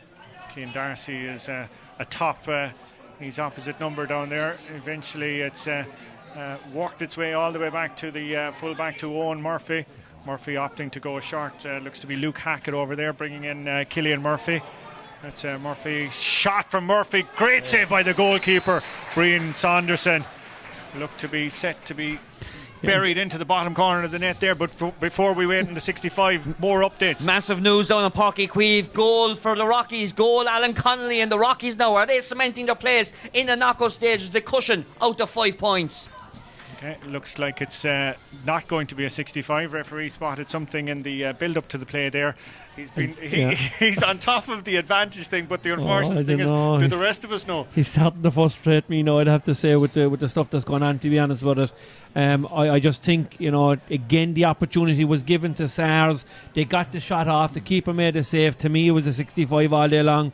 I'd be very, very disappointed if I was in the middle of the middle of management at the moment. I think the opportunities have been extended over the time limit, and it's still been dragged back for a free. Well, Aaron Myers wasn't going to complain to be facing into a free maybe 40 yards less, and he slotted that with ease. Patrick keeping us updated on an exciting, a thrilling Super Sunday of Co-op Superstores action. You're watching all of this here on the Irish Examiner live stream, being brought to you in association with the Co-op Superstores, the sponsors of the Hurling Championships across all the grades here in Cork this weekend. That was Jack O'Connor. Great block there by the defender Seamus O'Leary-Hayes. O'Connor, at the second time of asking, clips the outside of the post and gone wide, and great credit to the defender on that occasion. Yeah, Jack will be disappointed. I mean, especially when it broke kindly to him after the block down. I would have slipped it over off me right, but obviously he's left hand, but with a poor ways. I didn't have a left hand either, I suppose. I like the way you said slip it over, Shani. Didn't have a left hand. That's the voice of modest Shawnee McGrath in the corner here, who's enjoying the updates. Some updates more than others, let's be honest. He can be more modest now, because the Glen Rovers have taken the lead and are back into position 2 once again in Group A. It's all to play for in Mourne Abbey. It's the Glen Rovers 112, Newtown 111. Conor O'Sullivan is standing over the free here to our right hand side, opting to go back. Thought that was a football ploy to be bringing in your cornerback. Eventually Kevin Crowley getting it all the way down there towards the Pa White, or should I say Luke Hackett, excuse me. Great play down there towards Myers, and Myers 21 yards out, and Myers from the right has popped it over. What's he at now at this stage, Mark? I have him up for 9 points at the moment. I've got him for 3 from play and 6 from frees. But you'd have to say at this moment in time that Sars are very much in control at the moment, and they're in control, I think, all over the field at this moment, and they're going to be, I suppose, after 37 minutes they're making the best of the way home at this moment in time. Seamus Farrell is after making way there, and Shayna Smith is after coming in his place there. That's the first substitution of the afternoon here in Páirc Uí Rinn. William Carney going long, and it's after bobbling up perfectly. A second goal of the afternoon. Second goal of the afternoon. Luke Hackett. Yeah. Colin, that's the fourth ball in a row that the half back line or midfielders from Sars have given absolutely clinical ball into the full forward line, and they've yielded, I think, 1-3 out of it. So, I mean, the ball going in is absolutely superb, which you could say is because of not hard work enough outside the field from the Midleton midfielders or half forwards. Bobbled up into the stomach of Hackett and got the hand down, and really from that range there was only going to be one outcome, and it's made it 2-15 to 1-9, 38 But and a half. it's a bit unusual that Cormac Walsh is actually, who's probably been better known as a forward in Midland for many years, is back playing in the corner back position for Midland. I'm a bit surprised with that selection. Ball gone in over the top of James Sweeney. The defender was well placed on that occasion. That was Tommy O'Connell, calling on reinforcements from the new man Shayna Smith. Bobbles off him, getting a second opportunity, and he's pumping it in long, but that should be the goalkeepers all day and all night. And it is also easy for Alan Kennedy, who's bringing William Carney into the game. They've completely lost shape, Midleton, though. Like, I mean, he shouldn't have struck it, but at the same time there was nothing to aim for inside. They're gone in route one again, and it's bobbling up to another Sars man, to James Sweeney, the goal scorer. Sweeney! For a second there, it looked like that was going to creep under the crossbar, but I'd say just millimetres over, and he's added a point to his goal tally. And just remember here, folks, Douglas now with that 8-point lead over Bishopstown, 13 points to 5, and with Midleton now losing their way here in the second half, it is Douglas who will be looking at that number 2 spot in the knockout stages. Okay, well, Sars, you can take it nearly home and hose for that number 1 semi-final spot anyway. Daniel Carney popping it in. Shane Smith is coming out to that. That's his second or third time in the ball since his introduction a few moments ago. The cries to get it out from the Midleton fans here towards Sam Quirk, but losing the battle, the height battle there with Killian Roach. But Quirk tenacious out, getting back on it a second chance, and eventually it's gone to Luke O'Farrell. Scored that goal there in the opening half, and off his left has been a bit quiet since the goal, but you have to credit. He has been quiet, but I think there's the whole pile of ball going in there as well. Like, I think the Midleton midfield and half back line are struggling in terms of quality ball going into the forwards. Well, there's goals starting to go aplenty. One in Mourne Abbey has gone to the city side. Glen Rovers with a second goal in their game, 2-12 to 1-12 over Newtown Trandrum. And there's a second goal in Páirc Uí Chaoimh. It's a second goal for Alan Connolly and the Rockies. They lead the Bars 2-14 to 11 points. The Bars are on the way out of the Premier Senior Championship unless Aaron's Own start falling around. Okay, you're watching the Co-op Superstore's sponsored coverage, the Irish Examiner live stream of the action here this afternoon in Páirc Uí Rinn. The Sars, who lead 2-16 to 1 goal and 10 against Midleton. We're about 40 minutes into this game. What an afternoon of hurling we have here in Páirc Uí Rinn, and right across the grounds. Ball though on that occasion from Conor Lahan, watched all the way and gone wide, and another blow to Midleton's hopes here this afternoon. They're still very much in the championship, but still watching out though on score differentials elsewhere. And all of that will become more and more apparent over the next 10, 15, 20 minutes of action as we're tracking results and as we pointed out time and time again, Mark, it isn't just it is every single score now. What it is, and like I suppose, whereas I suppose it's becoming a bit clearer at the top of the table. I suppose the bottom of the table would be interesting as well, because Charleville have eked themselves out of the relegation position, and you would have to say, I think that the scope, the Piercig, Carrituller were winning the last time we heard, and the other team that would be involved in that would be Bishopstown as well. So at this moment in time, I think it will be Bishopstown and potentially the Piercig who would be in the relegation final. Okay, yeah, Patrick concurring there, and he's the man with the plan alongside me, all the calculators. Well, and sorry, I'm not. It's Kevin O'Donovan who's with the plan. I just saw you read the plan. Daniel Carney, fine sideline cut from him, dropping it in towards the 21-yard, picked up by James Sweeney, and Sweeney off his right. Has he got that one over? Yes, he has. That's 2 consecutive points by the big man. Has impressed in the second half here this evening. 2 points there, as I said, in a few moments, and had that crucial goal as well too for Sars that really got them on their way earlier this afternoon. It's back with Kevin Crowley there. Bit of a pace being shown there by the midfielder there. That's Cian Darcy.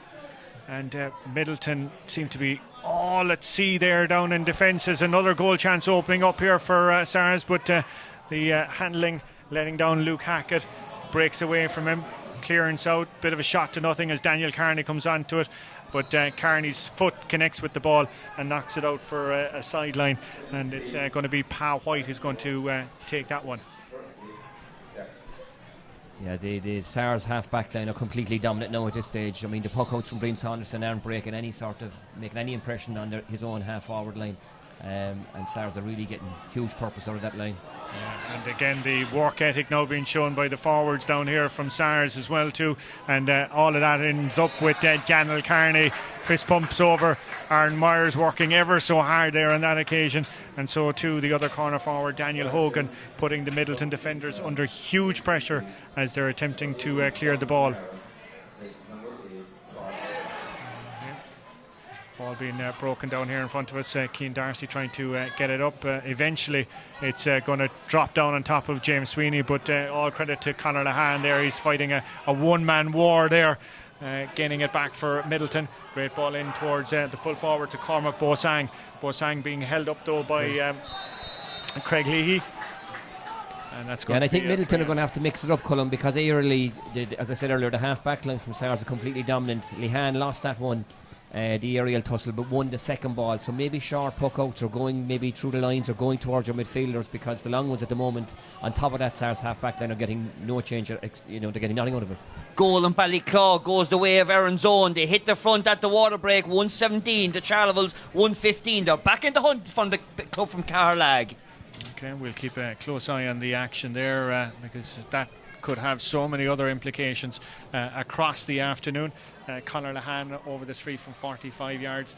Great strike by Lahan, and that's a point. But the question is, as we're heading towards a water break, I'd say very shortly, at 45 minutes elapsed, 2:18 to 1:11, is it too little, too late?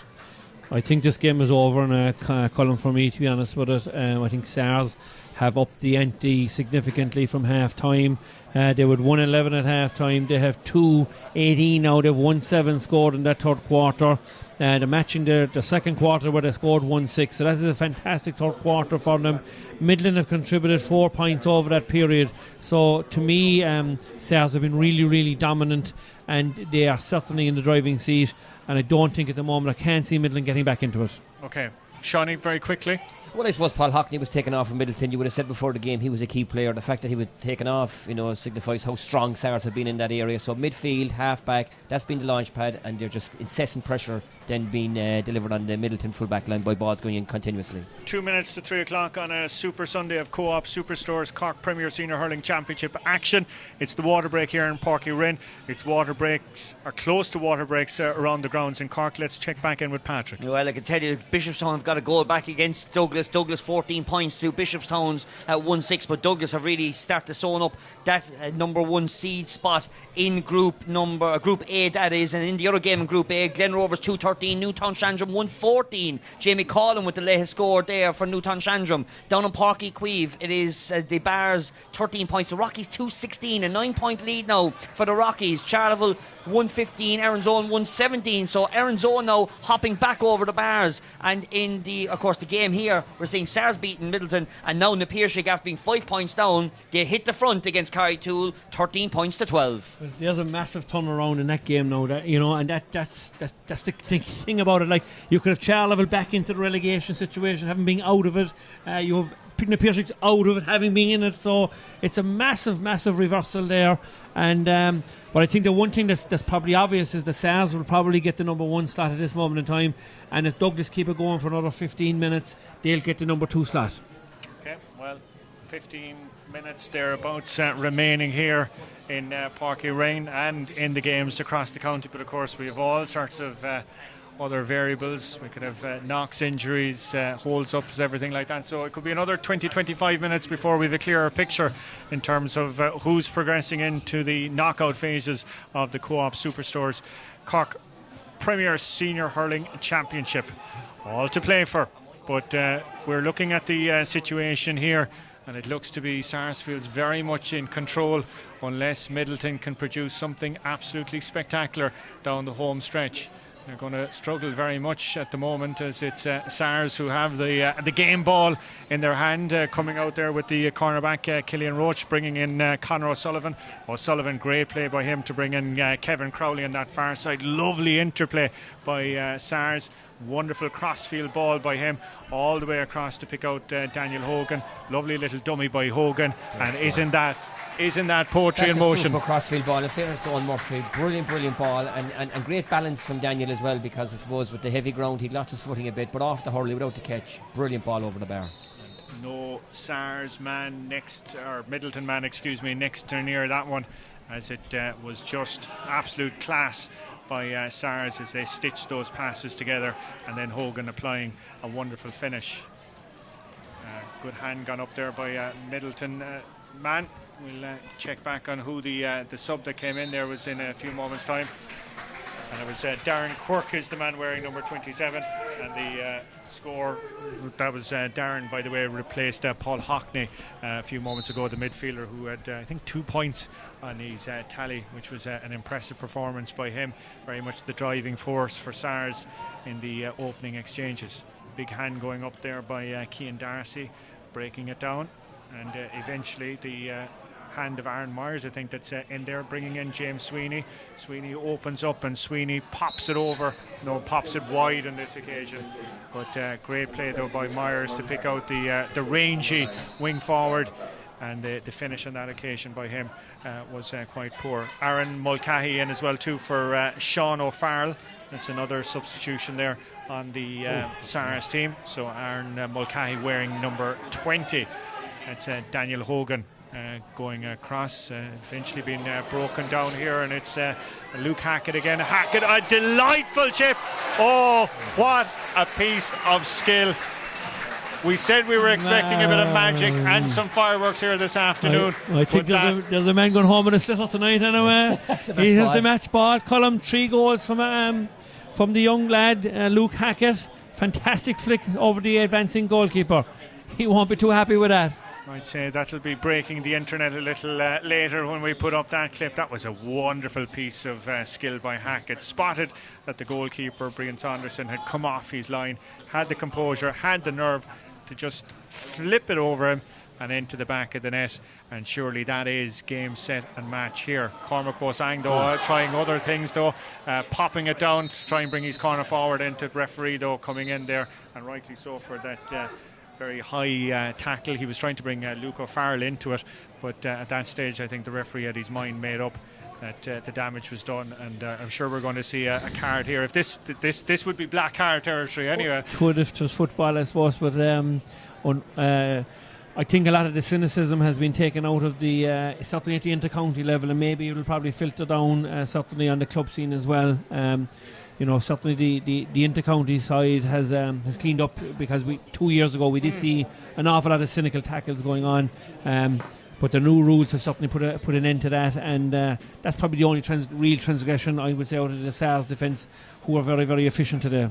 Conor Lahan, he's going to go for the goal, but the defenders were expecting it, and I think in the end it looked to be Alan Kennedy, the goalkeeper, who actually did get the final touch on it, as it's gone out for 65. His defenders were complimenting him. Yeah, the big score, Columbus, was the big thing is the Stars are probably making a huge statement here in terms of their intentions for the county championship. 3:19 scored at the 50-minute mark is a massive score for a team that probably didn't start that brilliant. You wouldn't have picked it after 5 minutes that this would be the scoreline. You would have said that Midleton were going to be the front runners, but Sars slowly but surely had worn them down, and they've been excellent, to be fair, from probably the 7 or 8 minute onwards. We were mentioning just before we came on air here the work of Peter Queeley, and needs to be mentioned as well. Double jobbing, but that's right, with one more. It's been some well coached Sars team that we've witnessed here this afternoon. Super, and in fairness, then he's kept it with a local blend as well. I see Cian McCarthy on the line as well, so bringing the outside influence and adding that to fellas that know the club inside out and backwards. I'll put this on here. Hang on a second. Hang on. has put a... And Bertie Murphy's a selected as well, background a man as with a well, huge history, both into Yeah. county level and club level for Stars as well. Absolutely. Massive development up in Mourne Abbey as Newtown Trantrim have got a second goal from Jamie Stack. Newtown Trantrim 2:16, Glen Rovers 2:14, 8 minutes left out in Mourne Abbey. Looks to be Daniel Roach after coming in there for SARS, and it seems to be Owen Murphy, who's after a very impressive shift at full back, to be fair to him.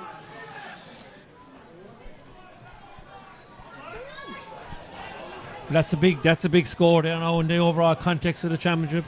Newtown Trantrim, we mentioned it before the game that I found maybe playing outside Mourne Abbey that Glen might it's like Newtown Trantrim have history outside there by beating the Rockies 2 years ago. We mentioned now the game isn't over again, and we mentioned there on zone earlier on that Charleville were leading, but the one team that never die and never give up is there on zone, and that game will go to the wire. I've no question about that. Absolutely. Okay, 3:19 to 1:13. The 3:19 all importantly belong to SARS here this afternoon.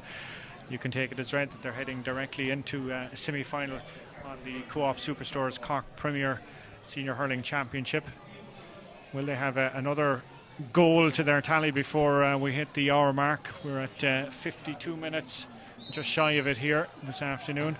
And it has been a very impressive performance. As Mark said, a statement of intent, to be quite honest with you, for all the watching teams. Are we checking in again with Patrick? Sorry, we are checking in, Colm, because there's a goal up in North Cork heading to Ballyclaw, and it's a goal for Charleville. They lead Aaron's Own by 4 points with 6 minutes remaining. 2:19 to 1:18. Well, we almost had a goal here. We have a goal.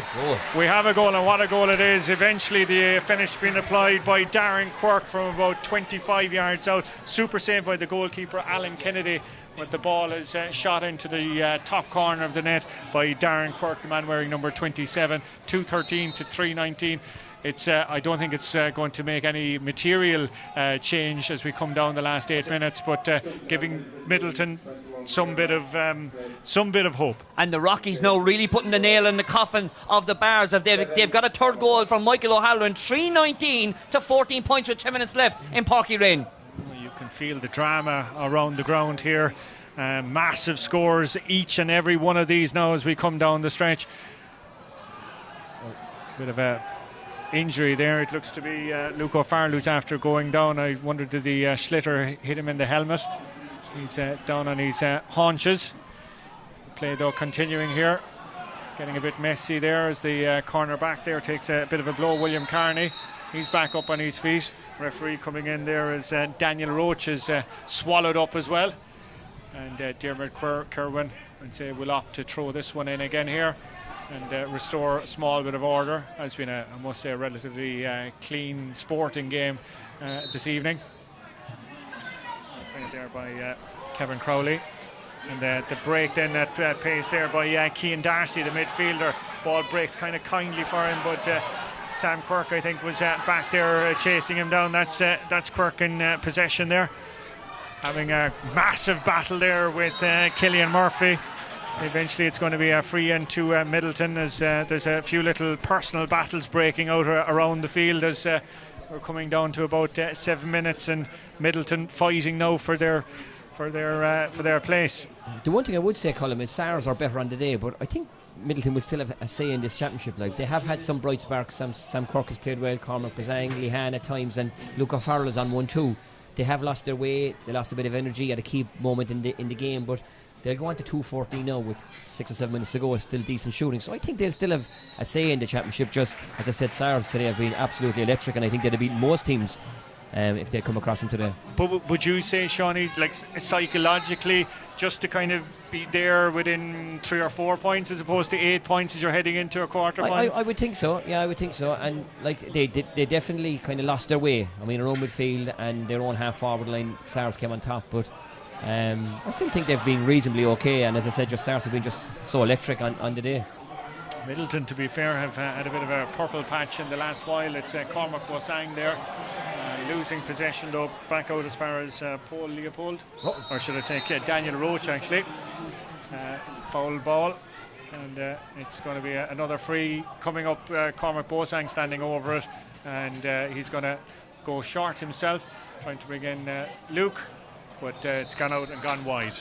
Well, that's certainly the last thing. Sorry, Mark, massive updates because Glen Rovers did hit the front, but just as we speak, Shawnee Griffin has levelled up the game for Newtown Trantrim. 2-17 apiece there in North Cork in Mournabbey, while up in Ballyclaw, Charleville now 2 points to the good, 2-19 to 120.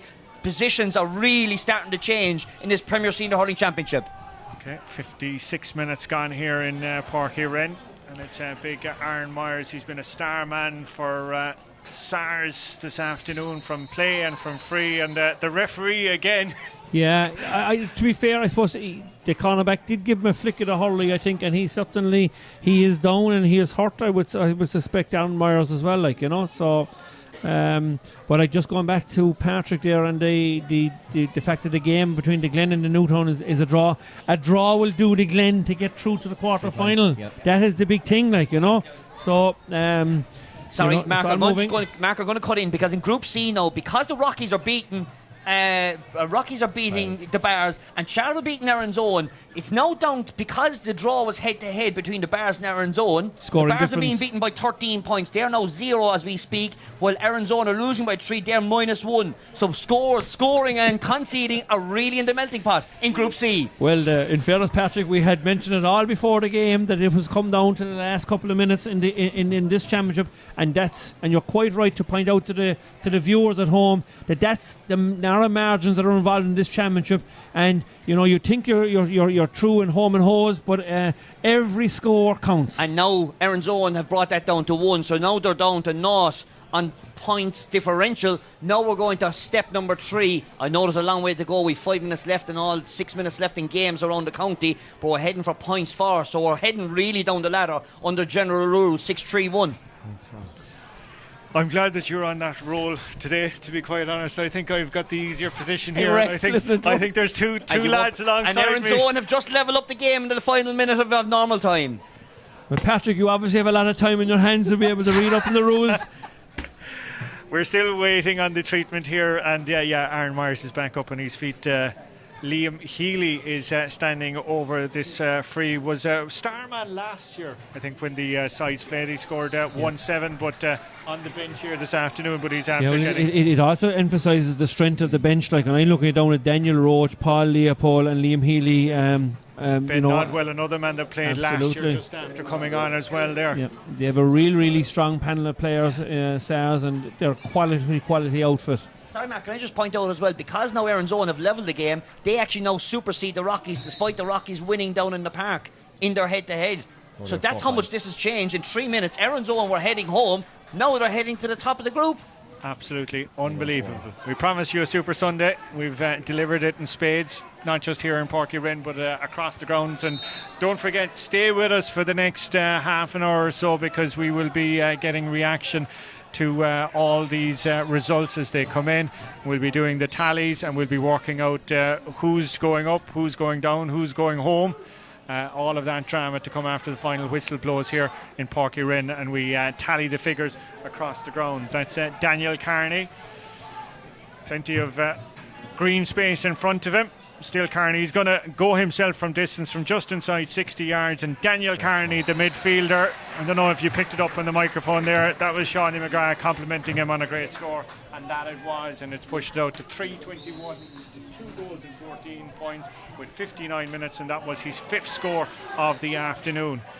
Here they come, they're relentless, they're machines. This is SARS, lovely pop pass to bring in Healy, the shot from him, great save by the goalkeeper straight at Brian Saunderson, and that some bit of a reprieve there from a Midleton perspective, but SARS are just such a well-oiled machine. The beautiful pop pass to set in Healy, and James Sweeney taking a blow to the head. He's crashed down to the ground there, and treatment coming in, and the referee going over. We will have a small bit of stoppage time because of these few injuries, but just a compliment. Yeah, but just a compliment Brian Saunderson as well. I mean, I know he's left in 3 goals, but he was an excellent minor 2 years ago, and it was a great save. It was point blank save off Healy, so fair play to him. Very brave as well. I think he got it in the head.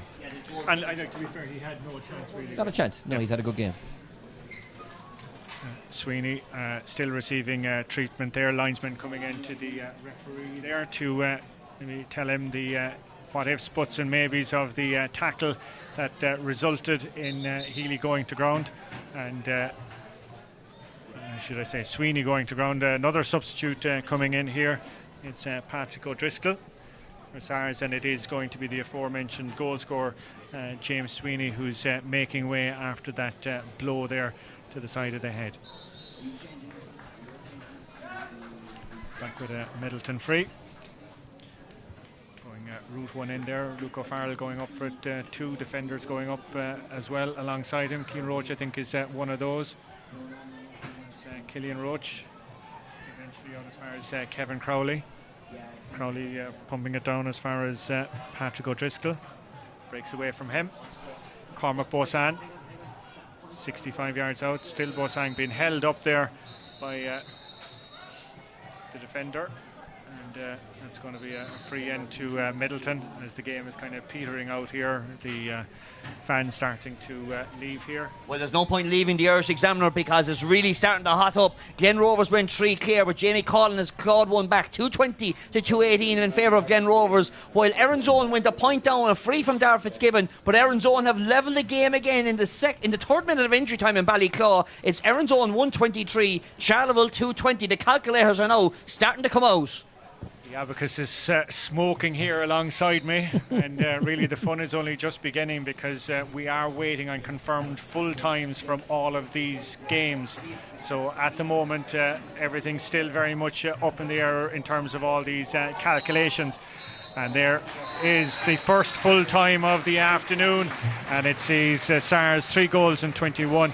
And it's Midleton 2 goal and 14. We're going to just chat away about this game here as Patrick alongside me is crunching the numbers here alongside me. I'm told, by the way, it is a draw, a confirmed draw in the Erin's Own game. That word is just after coming through to me. A draw in that match there with the Erin's Own. That would be the Erin's Own, so would top the group, I think, if that's the case, because the Rockies will be on 4 points as well. But Erin's Own will go through in the top slot there because of the head-to-head with Blackrock. Okay, let's get back to the game that we witnessed here. A statement of intent, I think, was what you said, Shawnee? Yeah, absolutely. I'm just looking at the management and all. They're really buoyed up. Barry Myers is going around to all his backroom team, and he has a big backroom team. But he's giving them all the high fives and all that. So, in fairness, I think it was a massive statement of intent right across from the management through to the players. They wanted to win. They wanted to top the group and get straight into their semi-final. And they played the type of hurling that they're capable of playing. I mean, any team I've been involved with, you always say don't let Sars play, because when they get into their groove, their ability to spray passes around, there's no selfish play. They always try and find the man in the best position. All the goals typified that. Even the last one there that Liam Healy nearly got. And I think just at the start of the second half, they started to pepper that ball into their full forward line to put pressure on their own or on the Midleton full back line. And I just said it earlier, all their full forwards, full concentration, make it stick. There's no point in thinking about the next ball or the next score. Just make it stick, get possession. Daniel Hogan got his first ball that came in and he won a free. And like I thought, they were clinical. Their first touch was good. Their ability to throw the ball around and play the ball into the best man. Their fitness levels. It was a full, complete performance. And as you said, yeah, statement of intent. Isn't it a wonderful thing to say of Sars that you have a talent of the calibre of Jack O'Connor, who was relatively quiet today by his standards, and still they're putting up a scoreline of 321. Yeah, absolutely. And I think I have Jack down for a point here. I also have Killian Murphy down for a point, who would have to say went through a huge amount of work early on in the game. But then you look at Luke Hackett, chipped in with 3 goals, magnificent return from the forward. Daniel Carney, 5 points in play. James Sweeney have him down for a goal and 2, and then Aaron Myers ended up with somewhere around double digits, about 10 scores as well. So you're right, Colm, in saying that Sars have produced a score of 321 today, and you could say that their main forward, Jack O'Connor, wasn't hugely influential. And that's not that he played poorly, it's that the strength of the Sars forward line is so good that they have quality all over the field, that they don't have to rely on Jack O'Connor to get all their scores. Plus, I suppose he was ably marked by Sean O'Leary Hayes then as well at the same time. But I don't think there was a whole pile went in between the two of them in the course of the whole game. So, but the overall context is that the Sars forwards were excellent today, and they put it on the scoreboard, which is a big thing as well. And I think early doors, we mentioned, I think, after about 20-25 minutes, there was 7 wides to Midleton, 1 wide to Sars, and that's the quality of the Sars. Now, that did level up over the course of the game. I think it was somewhere around maybe 10 or 11 wides to Midleton, 6 or 7 wides for Sars. But in the overall context, Sars 4 was a really, really good today, put up really, really good scores. But I think the foundation of that as well was the actual defence, the Sars defence. Their half-back line got really, really on top after about 10 or 12 minutes, which allowed a good supply of ball into the Sars forwards. And Shawnee was making that point in the second half. Any ball that was coming out from up was coming back with interest, wasn't it? And the key thing, and you mentioned it there, Shawnee, we saw, I think it was a Daniel Hogan score, the manner of the ball which the defence was actually getting out. It was absolutely inch perfect. Yeah, and when you're under pressure, you do silly things, and you don't always play with your head. You always train coach fellas to play with their head. But some of the defensive stuff from Midleton, okay, from a defensive man-on-man stuff wasn't too bad, but some of their deliveries out I thought were disappointing. And like, obviously a fella has to fight hard for his own ball, but when you've got tall half-backs, I would say maybe keep the ball low or play through the lines. And the half-back line from Sars were completely dominant, which hence meant that there was nothing going into someone like Luke O'Farrell, who still finished with 1-2. I think he was Midleton's highest scorer from play. Like, he's a threat, and he set up a couple of scores as well on top of that, and he won a few frees. But they were starved of possession inside, and then what happens then is you get a little bit sloppy, and as a forward you start going out looking for ball, and then there was balls being delivered from the Midleton defence, and they were going aimlessly into a full forward line that wasn't there. So the whole thing sort of collapsed for them. Now, I thought they regrouped a little bit after the last water break, and they got a couple of good scores and finished with 2-14 or 2-15, which was commendable enough, and it would win most championship games. But definitely they lost their way a little bit throughout the game, which is probably testament to the ferocity of the tackle from Sars, the work rate, the intensity, all their players right across the field. Even at the end there, on the 61st minute, Daniel Carney was still tussling with a fella over a line ball or a free or something. So I think it was relentless, and you could see it from Barry Myers at the end. You know, we use words like intent and that kind of stuff.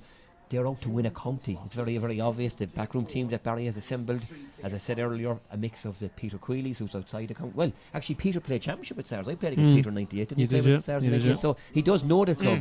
But a fella that has a couple of counties like Ian Mack and Burke Diogan, these fellas in the back room, Sars mean business. And today wasn't just about getting a result, it was about a statement, I think. Yeah, I concur with everything that Shawnee has said there, to be fair. You know, when we're looking out now, we're looking at the both camps are together there now, and Sars obviously are the happier, and there's a good bit of camaraderie going on, a bit of joking and slagging and stuff like that. But I think Sars will be really, really thrilled with their performance today, because both teams have had very, very good underage success over the last decade, and there's been huge battles at underage between both clubs. And I know that, you know, there'll be a lot of GA families, and would have a good bit of slagging and banter going on for the last decade as well. But I think Sars have made a real statement of a 10th here today, Colm. I mean, 3-21 against one of the other favourites of the championship as well.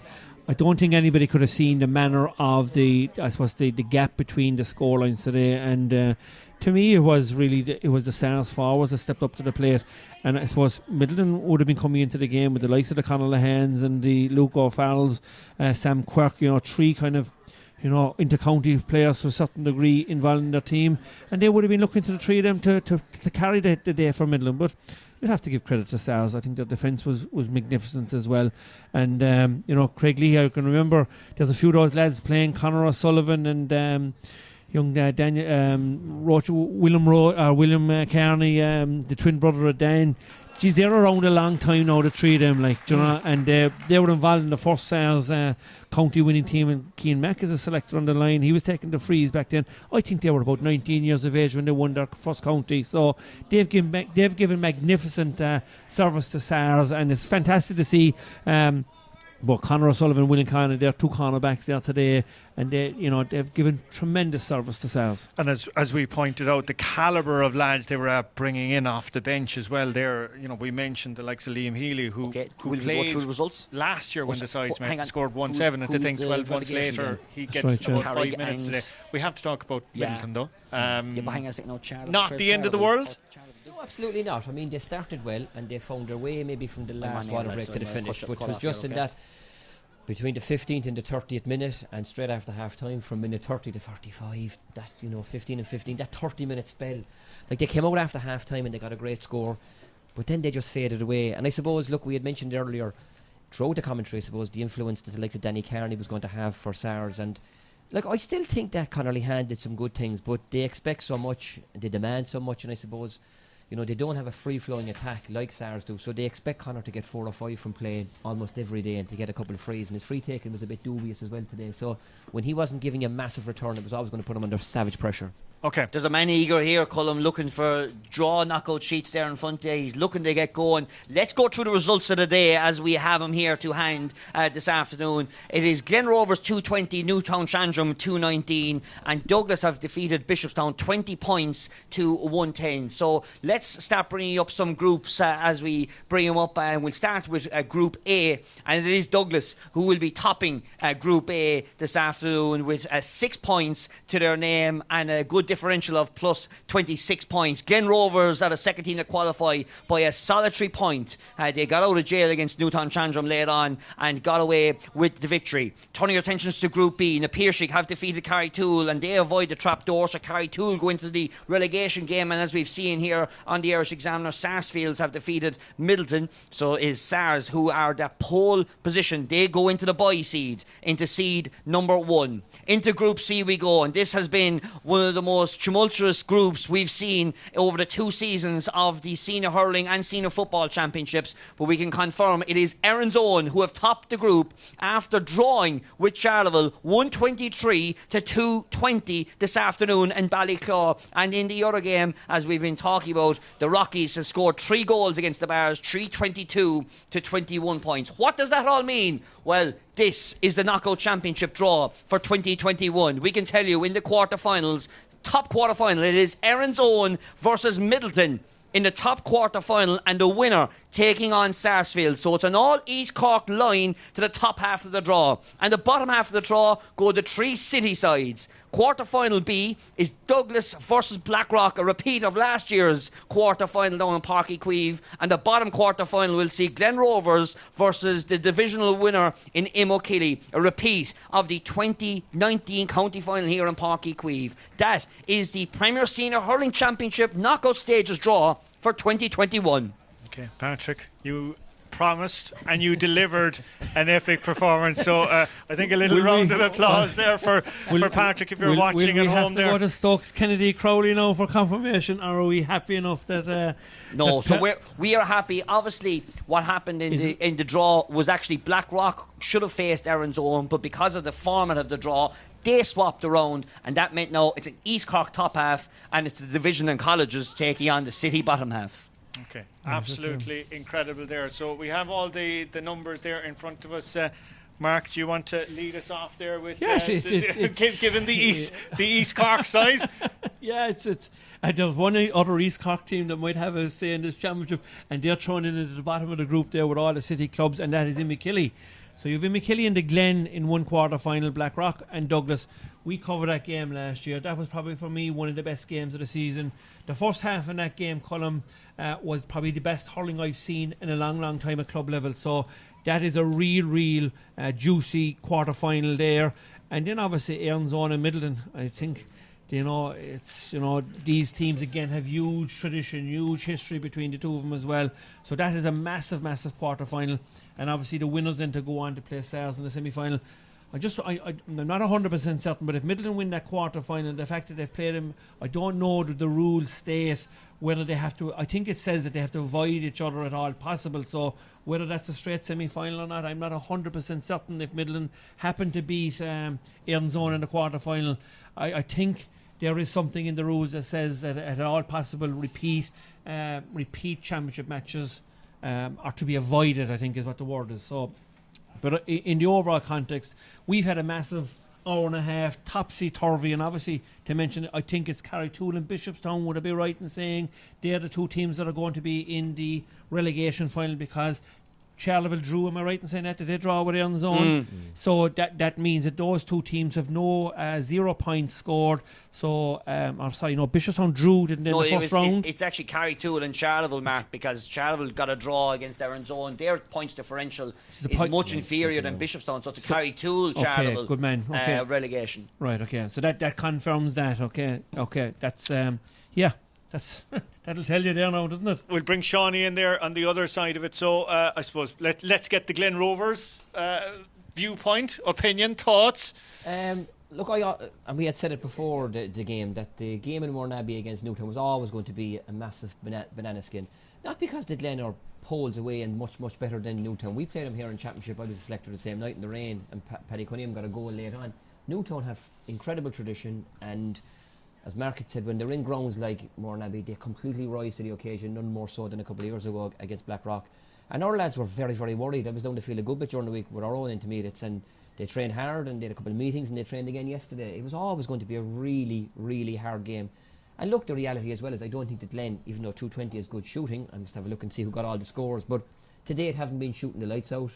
Mixed enough against Bishopstown. They had a man sent off early, so that was always going to have an influence on the game, but very, very poor against Douglas. So the Glen aren't exactly on tip-top form. I think they'll be absolutely delighted tonight to have got into the quarter-final, because at different stages throughout the game, Newtown were in pole position when Jamie got a couple of goals, or so they'll be delighted to get there.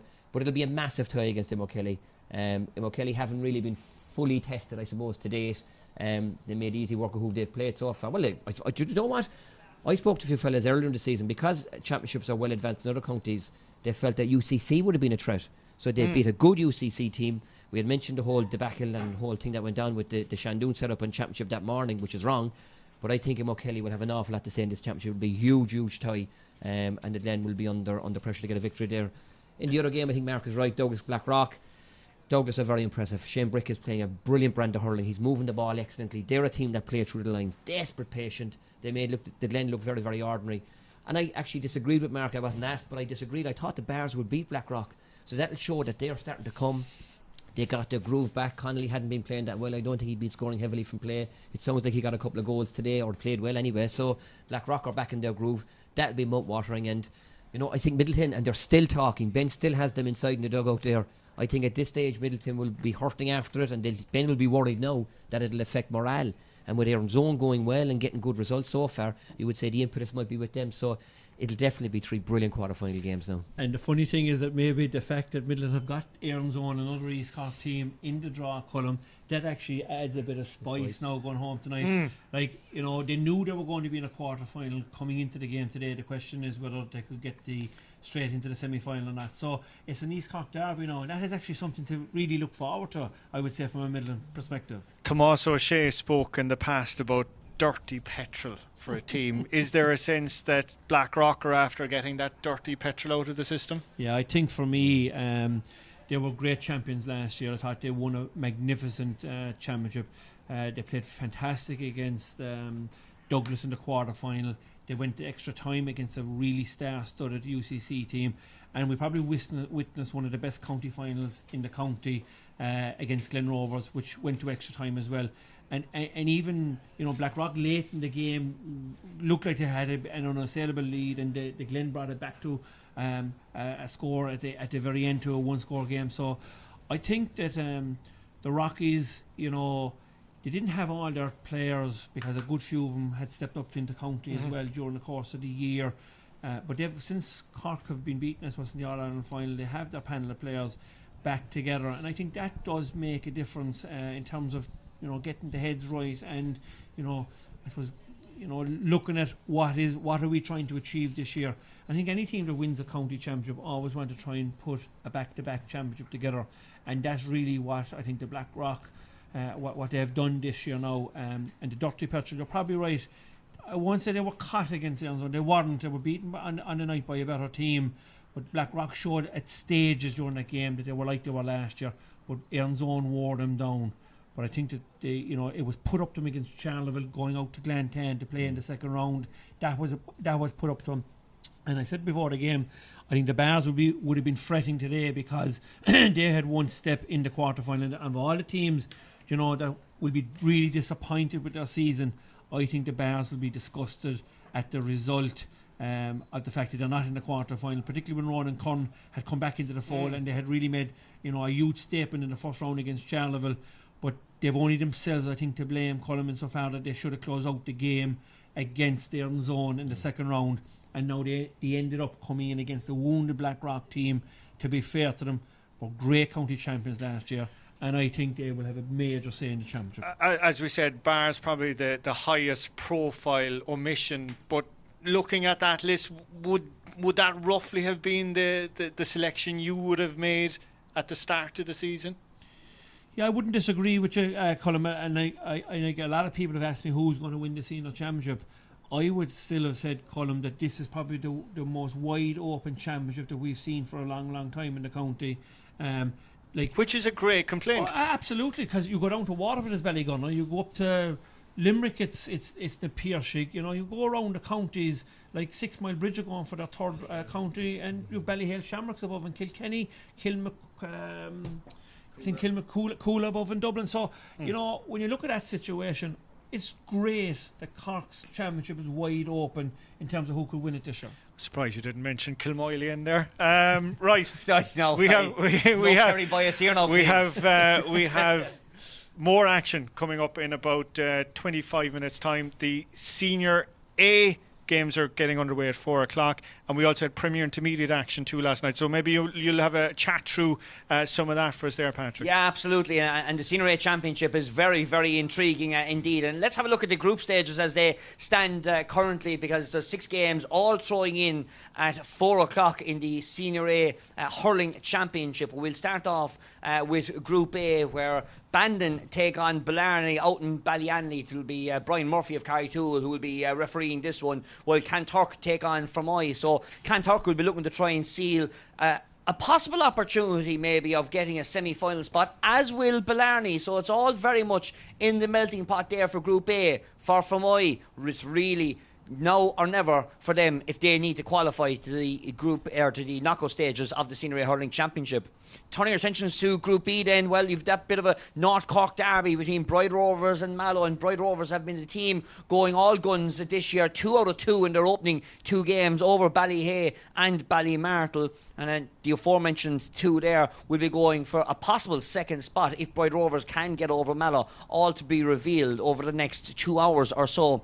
And again, a very intriguing group in Group C, because we've got a local East Cork derby down in Castlemartyr this afternoon between Ford O'Neill's and Clyne. That game is throwing in at 4 o'clock. O'Neill's the red hot favourites to win that one. And I suppose the game that is in very much in the melting pot in that group is the game between Newcestown and Killa. Of course, Newcestown got 5-point winners last year over Killa. Killa have been performing that little bit better this year, and that game will have very much a big bearing on who will qualify out of that group in the Senior A Hurling Championship. So very much all to be revealed as we turn to our panellists, lads.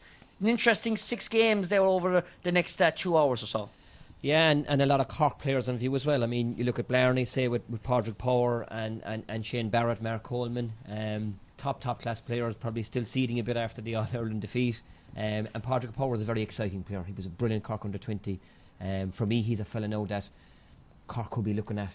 He's robust, he's strong, he's got an eye for goal, and mentally he's strong as well. I like those kind of fellas that, and I know he gets his critics, but even Lee Hand, fellas like that can be poor in games and then come alive. I think Pádraig is strong in the head, so it'll be interesting to see how he fares throughout his club championship stuff during the rest of the year. Bride Rovers, keeping in touch with Brian Murphy, how things are going outside, and you saw the Roaches were so good as well for the Cork 20s. The first All-Ireland final, say the one in Nolan Park. And they'll have a big bearing as well on the championship. And then the Father O'Neill's and Clyne, you've got these Cork thing, and you've got Decky Dalton. And Decky might feel, look, he didn't get loads of game time, and a good club championship for him this year might catapult him into the frame. He's a good free taker, he's a good penalty taker. He got an excellent score in the semi-final, I think, when he came on against Kilkenny. A big long range point, he's got a great strike off his left. So all those games will be interesting because they'll decide who comes out of the groups. But for me, from a Cork perspective, there's plenty of Cork into county talent on view. What's the gap like, Mark, between Senior A and Premier Senior? It's a very good question, Colm. And one of the things I witnessed this year is that last Sunday when Imachilly played against Shandoon, there was 4 Castlemartyr forwards played on the occasion, and they're in the 2nd grade of intermediate, which is actually 3 steps below the Senior A, and they equipped themselves quite well. So I think on any given day when your team is playing well, I think we've an awful lot of quality players in this county, and it's about giving these quality players more match time and more quality games, and I think we're getting that as well. And I would make the point that the Padraig Powers, the Shane Barretts in particular, right, they played with UCC last year, and they had a long championship as well with Blarney. And, Shane Barrett has been nominated for the Young Hurler of the Year. And, Shane Barrett has been nominated for the Young Hurler of the Year. And, Shane Barrett has been nominated for the Young Hurler of the Year. And, Shane Barrett has been nominated for the Young Hurler of the Year. And, Shane Barrett has been nominated for the Young Hurler of the Year all we're doing is providing the opportunity for these players to develop their own skills. It's up to themselves if they want to make the commitment and I suppose to have the desire to go on and be better players. But the fact of the format is giving players a shot window. And the other point I would make to you is the fact that we're going to go to a split season. I always found that, we say, for the last 15 years, the club player was a forgotten person in Cork, because it was all about the inter-county team. Well, I think, to be fair, not just in Cork, that argument across the country. I know that, but we can only speak about we're here promoting the Cork County Championship, I suppose, today. And, for Cork to be winning All Irelands, we need our players to be improving all of the time. So I also think that players like to look at the papers the following day and see the pictures and see their names and read the reports, and whether that is on the radio, whether it's on the television, whether it's on the print media, they like that. And I think we can only get better as a county, and I think our players will only get better as well. But to go back to your original question, is there a gap? There is a slight gap there, Colm, right? But there's nothing that can't be surmounted for any team that's in Senior A to go into Premier Senior. Okay. No, we had Premier Intermediate action last night, Premier Intermediate A action last night. So that all those tables that we're going to talk about now, this was all resolved. The first of the competitions. Well, sorry, we had lower intermediate hurling as well too. But you have all the details of that still to come there, Patrick. Yeah, sure have. And the Premier Intermediate Championship, as we mentioned at the top, was a very topsy-turvy affair last night. And let's go through the groups, the final standings for the Premier Intermediate Hurling Championship last night. There was some couple of really intriguing games that took place last night. Corsie Rovers had a 18 points to 2-8 victory over Éireoga. That cemented their place in the semi-finals. And Carrigaline were the other team that qualified, 116 to 3-8. They had a 2-point win over Youghal, a very gallant Youghal side down in Killa last night. And just from this graphic, just take note of Youghals points differential of minus 19. I'll tell you why in a moment's time. Having a look at Group B then. And the games last night in Group B, well, again, another extraordinary affair again, but once again, Castleines, the real strong hearts, found it tough at times against Inniscarra, but they go 3 out of 3 and qualify for a semi-final themselves. They had a 23-point to 213 win over Inniscarra last night, while Valley Rovers had a 215 to 116 win over Watergrass Hill. Just remember that graphic we had a moment ago of Youghal minus 19.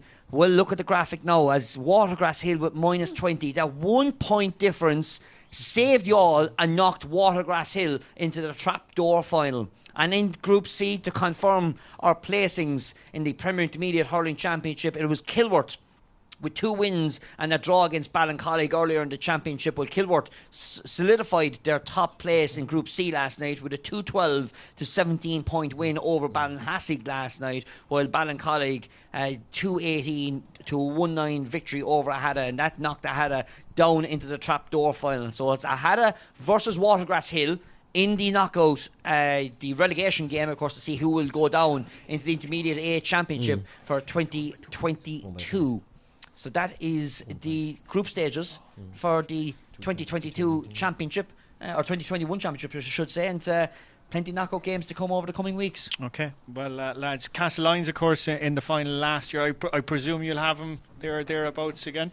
Yeah, and I think they've Niall O'Leary, who I think declared for UCC, and they have the Spillans, who will be involved later on in the year now with Emma Kelly. Their team is sprinkled with talent, top class players, and they still have the likes of Colin Barry as well in defence, who's a stalwart. I remember playing against Colin years ago. He's there forever and ever. He continues to deliver great performances for them. And then again, going back to Mark's point about the levels and the difference in the levels, I think Éireoga equipped themselves. It was commendable enough. They got their 2 points, and I think they ended up with a plus 1 or plus 2 team. So and equally a situation with their footballers now up and absolutely. Only a couple of weeks ago they played a Habologini Intermediate A final, so they can be happy enough with their season. I think they were probably. I know Niall is involved with Niall O'Halloran. They were going to try and qualify, but in fairness to them, they held their own at the grade, and it goes to show, as Mark said, that you can go up the grades and you can deliver and perform. And just the amazing thing with the whole Watergrass Hill and Youghal thing, it just goes to show how intriguing and. Yeah. Maybe a free that was taken earlier in the year that a fella missed, silly 21, or a line ball that went over. We played, as I said, SARS yesterday, and one of our scores that went against us was a line ball that hit the post from an impossible angle and went over. So fractions can decide seasons. The narrow margins. And I think today, we've got another 6 games to go at 4 o'clock. The Senior Hurling Championship, just looking at the groups, like Group A, you've two teams on 3 points and a team on 2 points, and again on Group C, Newcestown, O'Neill. Okay, you would expect O'Neill's to be beating Clyne, but again, Newcestown and Killa will decide who actually tops and who actually goes second. Yeah. Like there's a massive amount of movement, and like we've witnessed that in the Premier Senior Championship already today, like from teams being I think SARS are the only team really that we probably after 20 minutes that we probably knew that they were going to be in the number 1 seeded position, but after that it everything flip-flopped during the course of the day. And I think, Patrick, you're right, like in that Newcestown Killa game, that could go anywhere in terms of that. But I mean, even the other Cantork on 3, Blarney on 3 and Fermoy on 2, you know, all three teams have a chance of topping the group in that situation, like, you know, and even with draws being brought into, like I thought that Charleville were actually were safe after getting the draw, having forgotten. My apologies to the Bishopstown supporters listening in that I think would jumped the gun that they were in the final. So it'll tell you that anything can happen, but the scoring differences is very, very important, and the head-to-head matches are very, very important. But what it does is it creates talk, it creates chatter about our championship, and like there's been a huge amount of people talking about our championship locally, and that's what you really want. You want your younger players talking about the game, and you know, we grew up talking about the opposition, talking about our own players, talking about people in the past and stuff like that had represented the club. We had lost that, in my opinion, for the last 10 or 15 years. There was no chat about what's actually happening on the local level. I think that bit of chat is back, Colm, and I think the promotion of the game through the live streaming has been magnificent, and also the print media have been excellent as well. And and credit where it's due as well. Look, the new format as well too has revitalised, reinvigorated. Yeah, and competition. I think the teams that are playing in each of the groups, apart from the teams maybe like Bandon -16, Ballyhay -20, Clyne -23, the other teams, their points differential is very, very tight. You Fermoy only on 2 points, but a points differential of 0. So that means that you're not getting hockeyed in games. That kind of sounds a little bit negative, but say Mallow on -7 must have lost by 4 and 3. Sure, that's fractional stuff. There's nothing in that. So it does go to show that 3, 3 and 3, that there are 9 teams there that are very, very even. And you know, you could say that maybe Bandon got a hammering, or Ballyhay or Clyne, but like that aside, the other 9 teams are very, very even, which goes to show that the grades are good and competitive. But the other point there, what we haven't mentioned, of course, there's 2 teams qualify for semi-finals here, right? So what we can probably say is that Bright Rovers will top the group because they're playing Mallow. They will probably win that game. But then if you go through the other groups, the other 8 teams are still fighting for that one other semi-final spot all the time. Absolutely, yeah. And the other thing, I suppose, Colm, is relegation. So relegation is there, and you asked the point about, you know, about the different standards up and down the groups and stuff like that. I think relegation is critical to keep teams focused and getting the best out of their own players, because you can linger without relegation. You can linger in your respective comfort zone, division or comfort zone. And I suppose when you know, Charleville had won the Senior A last year, they find themselves back in the relegation final now, which, you know, maybe concurs maybe earlier on what you were saying, or the question asked about, like, is there a step between that Senior A and but I would make the point that I think Charleville got a very hard group on their first year up. They got I think Erin's Own and Blackrock and the Bears, you know, that's a very difficult group to have on your first year up. But equally, who's to say then that if they do retain their place, they might say that this year was the making of them? Absolutely, 100%. And that's why I think the relegation is a very fair thing. You know, Shawnee pointed out the fact that you have the 3 teams at the bottom there of Senior A. They're all on 0 points at this moment in time, and there's a reason why they're on 0 points. It's quite obviously they have been beaten already, and I don't think the results will always speak for themselves. You can't have hard luck stories in 3 matches in the one championship year. So if you end up with 0 points, there's a reason for it. And I suppose, Mark, the other thing we should talk about, I suppose the Rockies, we saw them here the first night getting beaten by Erin's Own. They came back then and beat Charleville well.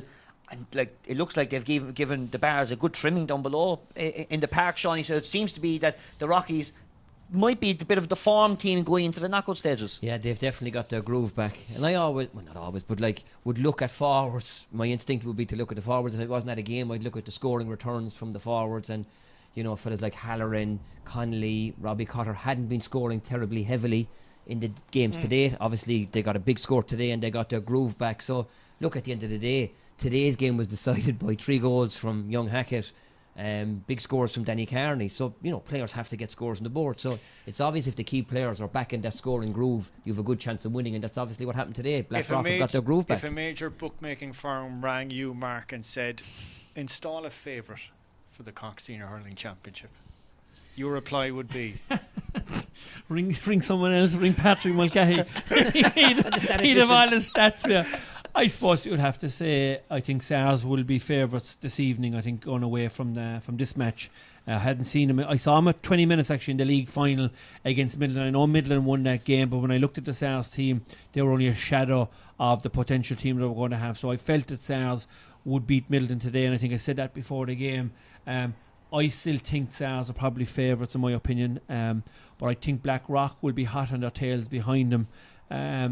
Other than that, outside of that, I think you could throw a blanket over a lot of the teams.